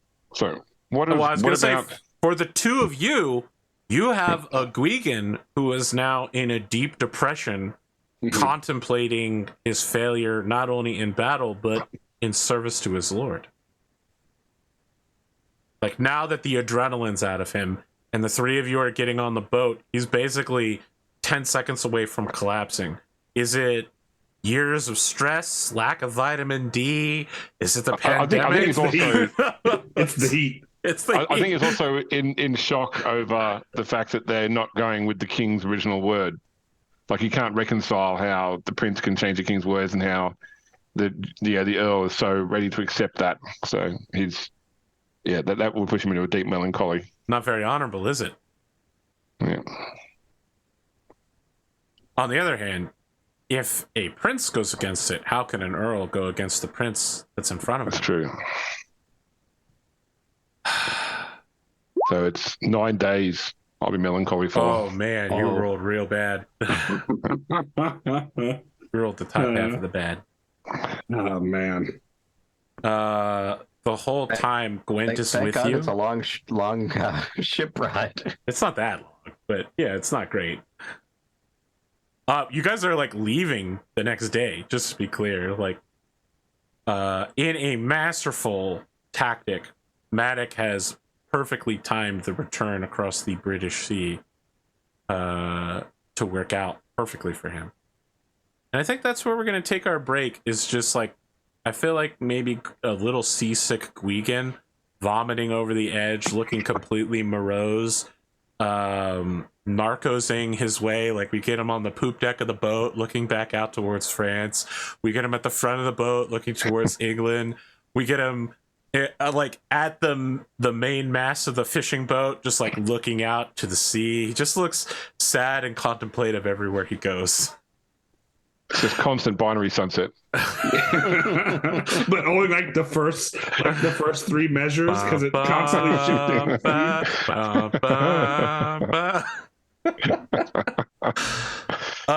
We'll return for the third, the final part, in a little bit. So stick around for about 5 minutes. We'll see about playing some music. I don't know why I became Southern. It will be a abbreviated third part, simply because we have less than a half an hour left due to technical problems. Let's see here. Is there anything any of you would like to do before the Christmas court and the wintry phase? I would like to speak with Gron the Hammerer back on my lands in Salisbury. Yes, I see. Yes. Are you meeting with him on your lands? Like, are you inviting him out to your lands specifically to speak with him? No, I mean, has he left my manor? Because yes, quite some time ago. Like, he only rode out for a day to cause the problems. I thought he was like coming and then staying for a while. So no, I would not invite him to my lands. He was again, sent to make a message. Yeah, no. So I suppose I can deal with that at Christmas, the Christmas feast or whatever, Christmas court. Okay. If Andre the Younger will be at Christmas court, I will deal with him then. If not, I'd like to do a scene with him ahead of that. Depends on which Christmas court you guys are going to.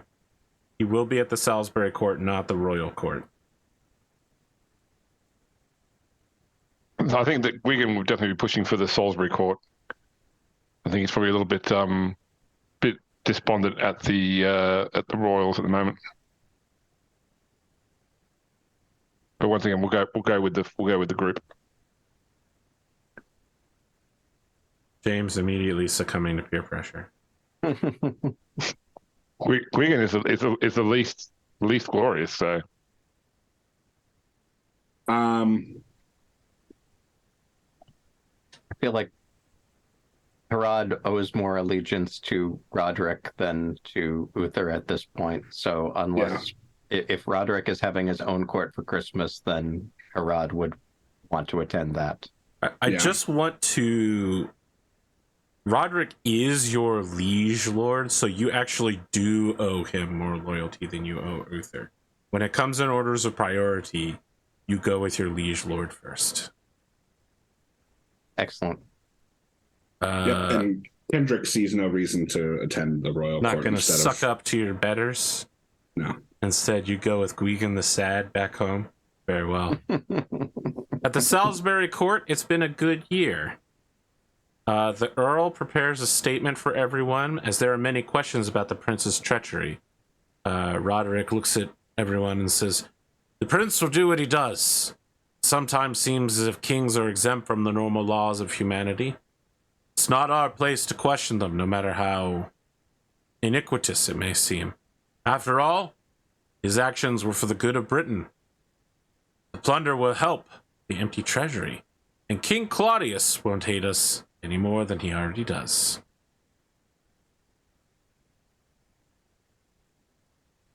That's all he has to say on the matter. Is there anything... It sounds like you have several plans to meet with people during this great feast, this Christmas feast.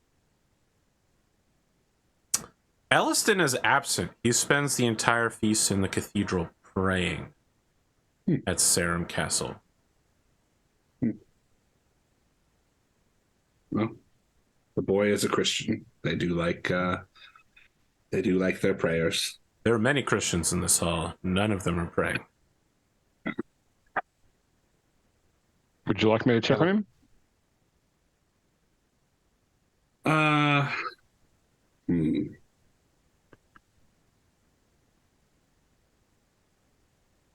If you, I would not ask you to go out of your way, Sir Gwgan, but if you feel particularly pulled in that direction, then by all means.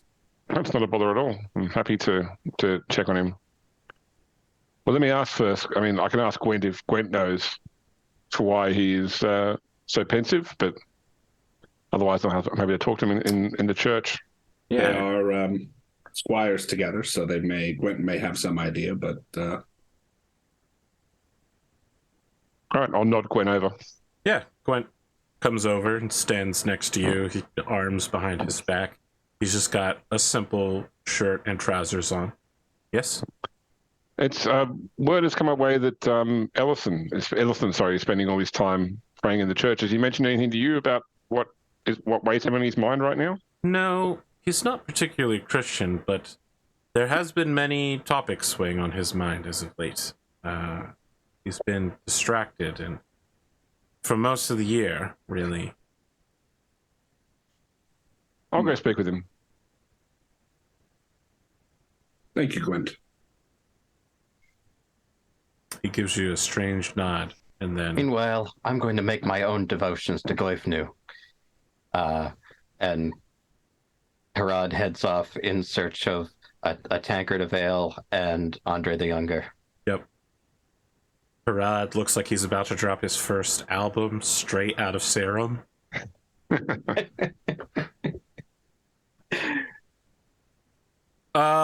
Andre the Younger, when you approach him, propriety is loosened a bit during the Christmas feast, so he finds himself rotating among the tables, spreading tales, performing impromptu musicals. Of course, the song about the hammer is always popular, in that sort of, oh, it's a Taylor Swift song from 3 years ago. I'm still a big fan of it, so I want to hear it. And it goes through the hall like 3 times, and then people are tired of it and no one asks for it anymore, sort of deal. He's getting done that set when he tosses you a bag of 5 pounds. But you notice that several knights across the hall who rate more gloriously than you. Somewhat older, knights who have several manors. Some knights who only have 1 manor are all looking at him suspiciously. As he says, "Ah, my lord, Sir Herawd, it has been a good year. The gentle warmth of England's summers have made everyone fat and merry. And the crops were well over in the lands of Duke Gorlo, who I must say, it was a rather rousing battle against the Irish." I'm glad that the year went well for us. Actually, it went much better than normal, but I was forced to pay the king's men quite a tax for coming out of Gorlo's lands. The state of things these days. The state of things. I kind of pull him off into a corner so that we can talk a bit more privately. He says, "You should know, my lord, I slathered some paste on my issue, and I got it from a strange man of Orkney who had many magical motives. And, it's looking a lot better. Oh, good, people aren't good. repulsed to look at it." Excellent. Were you able to spread the tale that we agreed on? I spread many tales this year, but yes, that particular one has also made its way around. I should tell you that the people of Tintagel and Terrabil were not particularly receptive to tales from the east. Understood. And Herawd will slide £1 back to him for special service. I will reinvest it into seeing if I can hire a few more players. I was thinking about getting some drum beats involved. It's crazy what you could do with drums these days. Absolutely. Is there anything else, my lord? Any plans or schemes you would like me to place into motion? I don't have anything new for you at this time, but were you able to find anything out that might be interesting to my interests? There is word. I passed through Silchester on the way back. There is word that Sir Blaine's is planning to challenge you to a duel sometime quite soon. I'm not sure when. He said as much to me on the campaign, so I expect it will eventually come.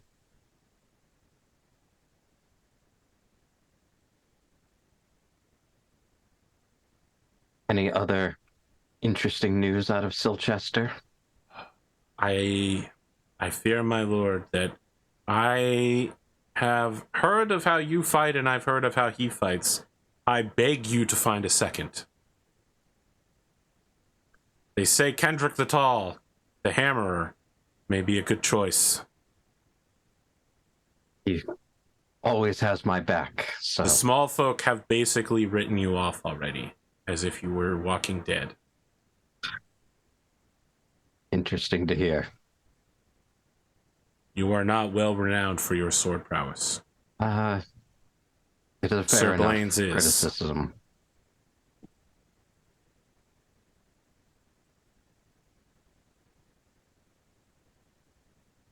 Any other interesting rumors about the lands? There are many interesting rumors. Just know that I would hate to lose you. Well, of course, you know. I appreciate that. Dalliances and dishonors, that sort of thing. Nothing that might interest you. What's with all the weird looks you're getting in the common room? There are some who have accused my people of thievery, taking what doesn't belong to them. I mean, that's a bard's role, isn't it? Roll suspicious.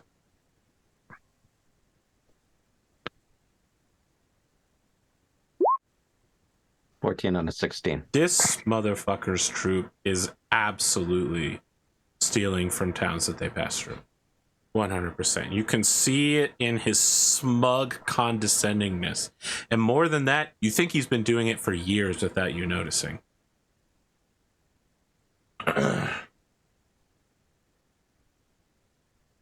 One thing I'll say, Andre, is don't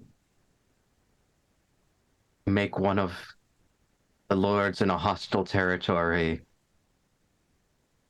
take the king's justice out on you. If you're going to take a little extra, make sure it's a small amount of extra.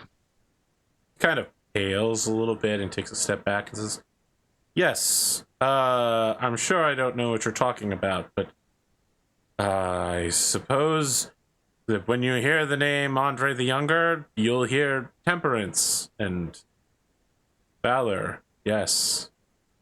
If you'll excuse me, my lord. I'd never suggest temperance as I pick up a glass from a passing tray and hand it to him. But just discretion.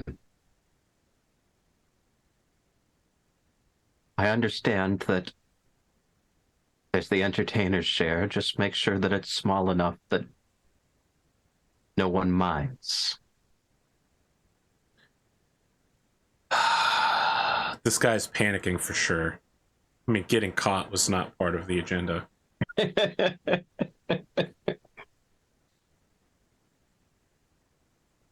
Yeah, he'll take the drink from you and then retreat as quickly as possible.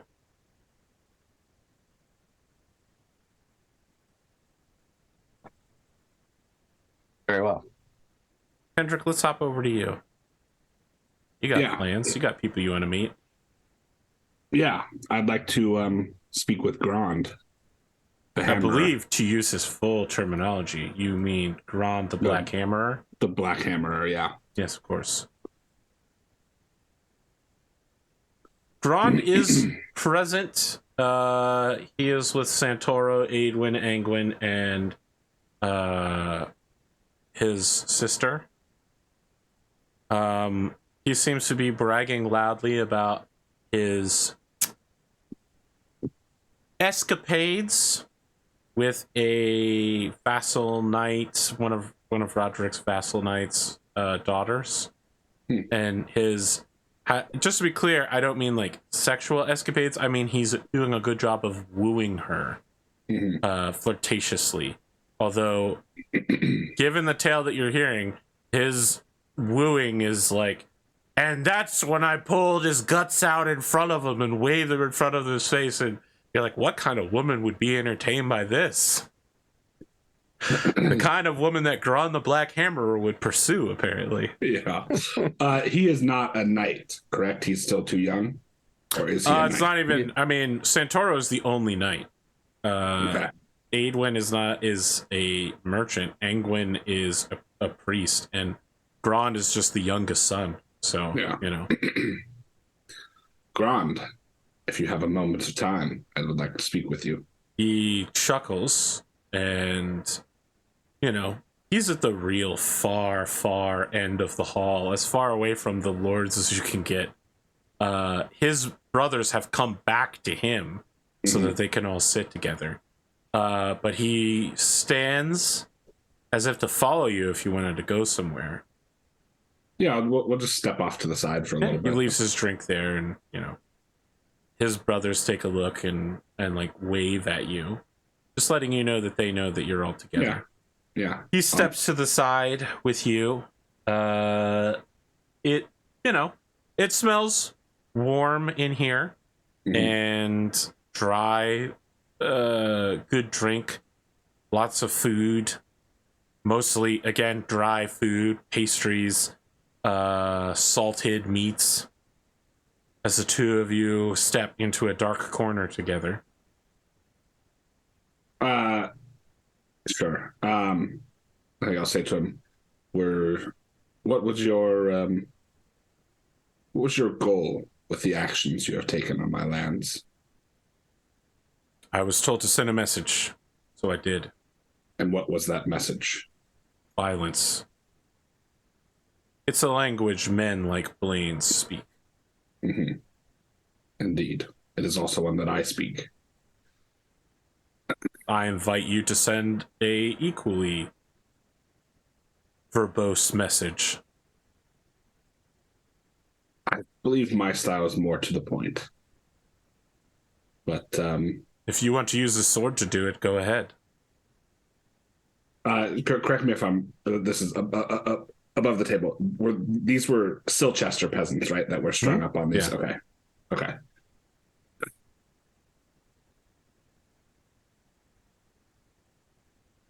Perhaps next time you should elaborate a little bit more on what your plans are before you so brazenly bring Blaine's down upon us. He has the good sense to look apologetic Sure. towards you.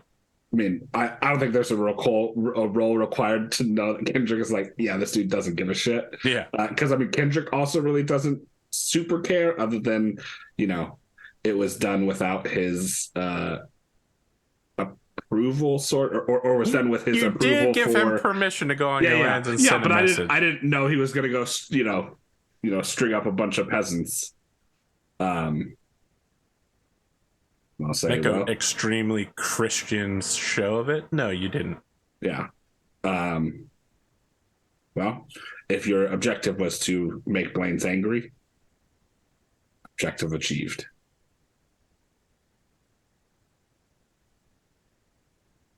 But at least he's not angry at you, right?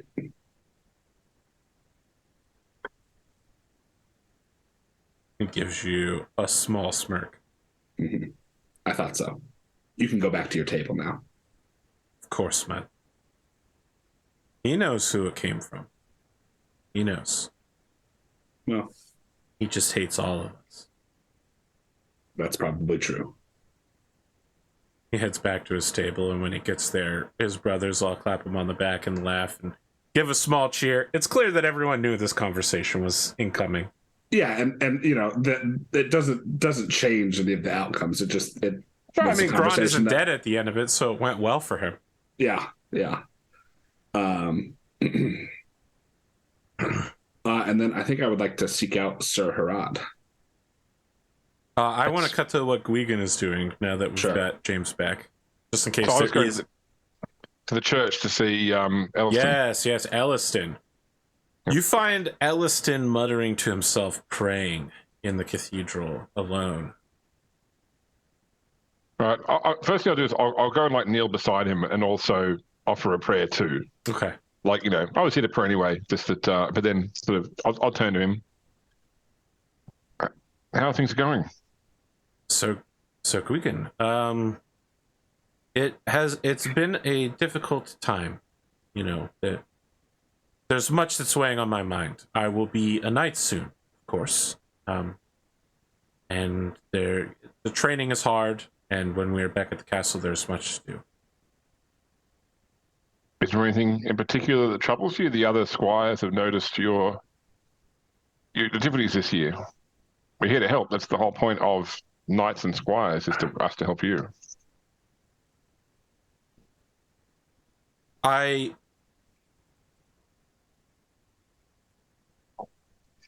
Navigating oaths and allegiances is very difficult, and I find myself with few friends at my back while I try to do my best. It is no shame to any of the other squires. It is just a family matter has made my life more difficult, and I cannot say more. Well, if you don't wish to speak of it, then I won't push you. But do lean on Kendric, on all of us, to support you in these things. We're here for you. I appreciate that, good sir, and I thank you. And for what we can't do, obviously you've come to the right place to find assistance beyond this world.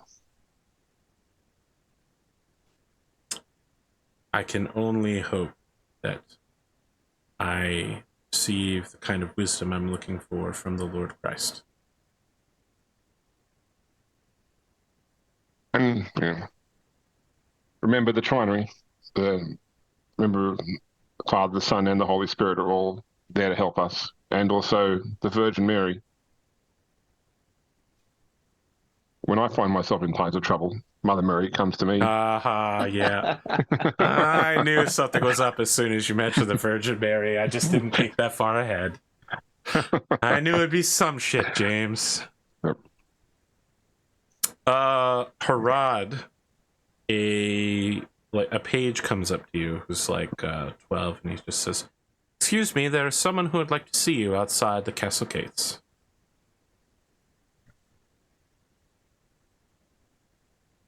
And who would that be? I am afraid that they did not give their name, Sir Herawd. All right, I will be along shortly. I think at that point, Kendric meets up with you. Kendric's just the man I was coming to find. Sir Herawd. How is Andre? He's well. It was a good year. Good. But he brought me some news that I've been expecting. Rumor is that Lanes is going to challenge me sooner than later. Matter of fact, this page just gave me this note saying that someone's waiting for me outside. It wouldn't surprise me if it was him. How coincidental.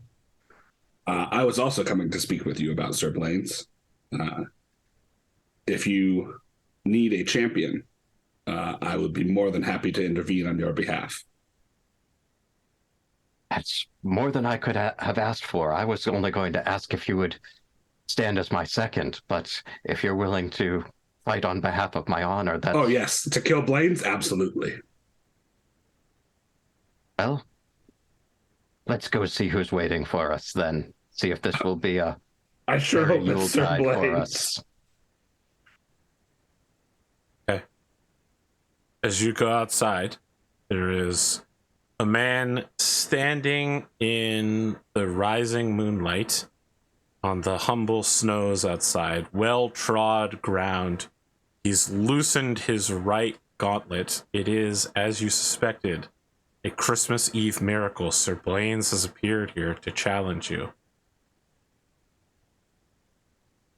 He waits solemnly for you to get within gauntlet throwing range. And Kendric is letting Sir Herawd take the lead here.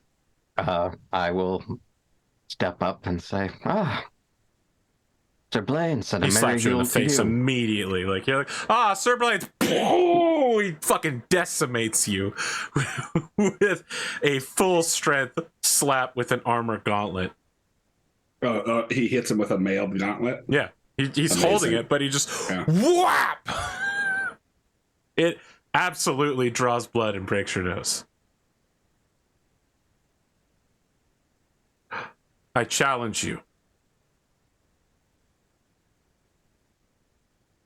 Very well. I Time and will place. allow my champion to work out the details. And I nod at Kendric. He turns and looks at Kendric and says, 2 coffins then. Very well. Time and place. Spring. He spits when you indicate it's going to be next year, but there's nothing he can do about it. Yeah. At the... Let me bring up my map here.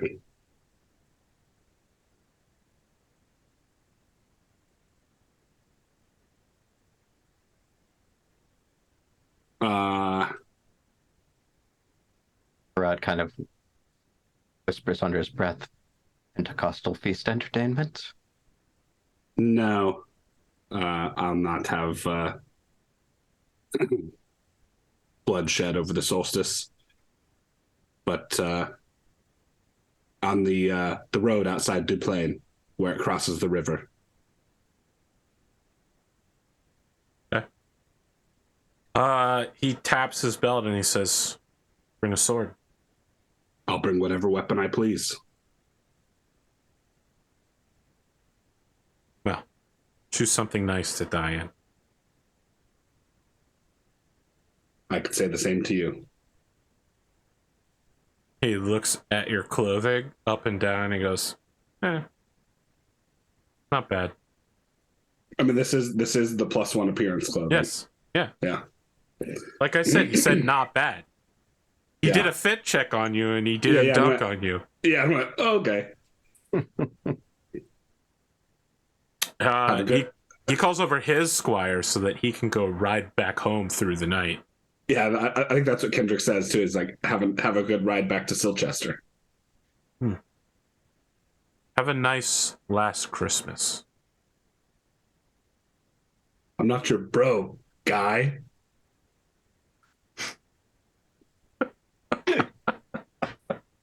And, we'll go back inside.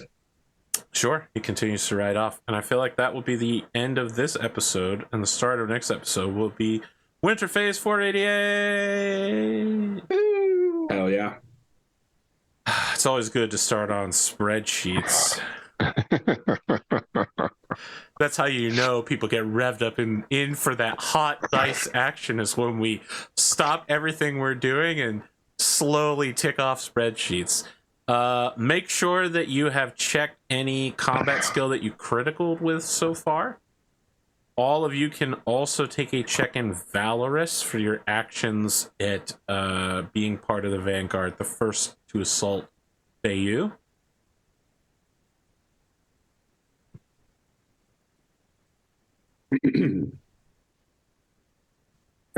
Any chance for an honorable check for not piling in on the old man, Harper? No, I don't think so. Okay. What I will say is you should check to make sure that your heirs are all in order. Mm-hmm. Just in case you get fucking demolished by blades. Sure. There's always a possibility. Can I check first aid for all the first aid checks that I made this? Yeah, absolutely. That was very knightly of you. I made a lot of horsemanship checks to stay a horse from all those blows. Take a check So in did that I, as well. actually. Yeah. I'll take that. I'll take that hustle. I'll appreciate it.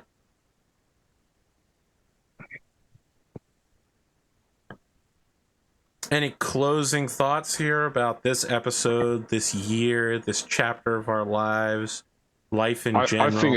I think it's highly fitting that the final roll of the episode was a suspicious check. I think it's interesting that Blaine's wants to duel to the death over this. Yep. But it's a perfect opportunity to remove young defenders of Roderick, to end the lives, to maneuver a older, more glorious, stronger knight in a position to end a future threat. Yep. Has Roderick actually been shown the hunting book or not? I don't even think you've mentioned it. Have you talked to him about it? I think so. I'm pretty sure we did. Yeah, we did. Okay. You even gave me extra glory for it. That's right. On the ride up to yes. Lindsay. I mean, he knows about it, but just to be clear, again, this is like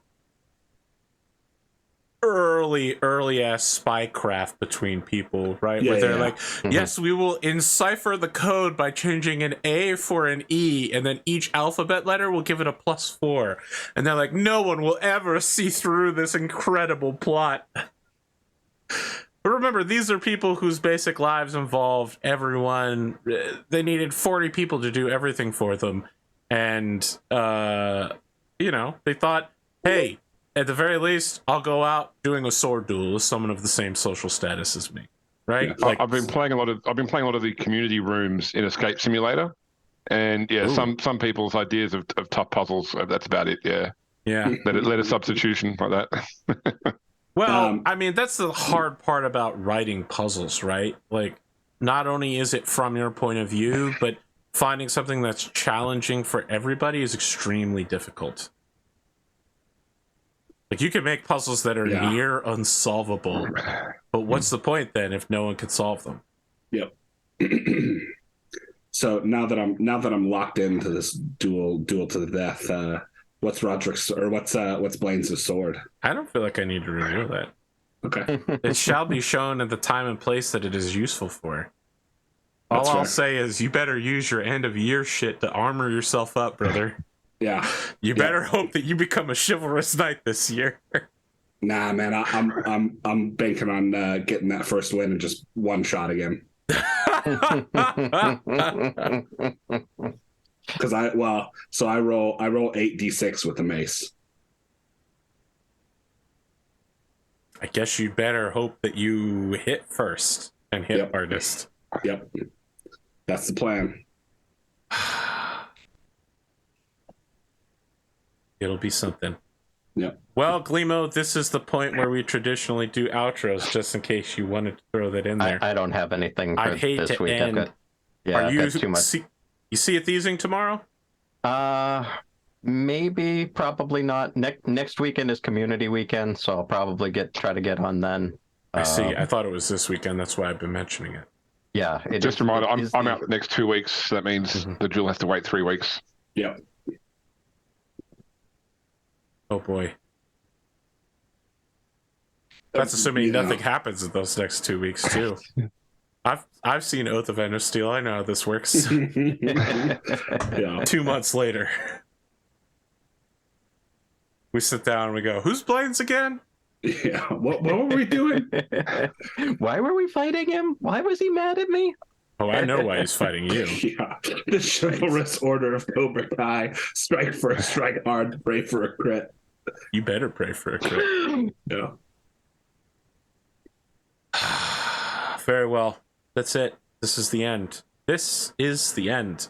Time to stitch these videos together. What's that? The goodbye screen. Goodbye!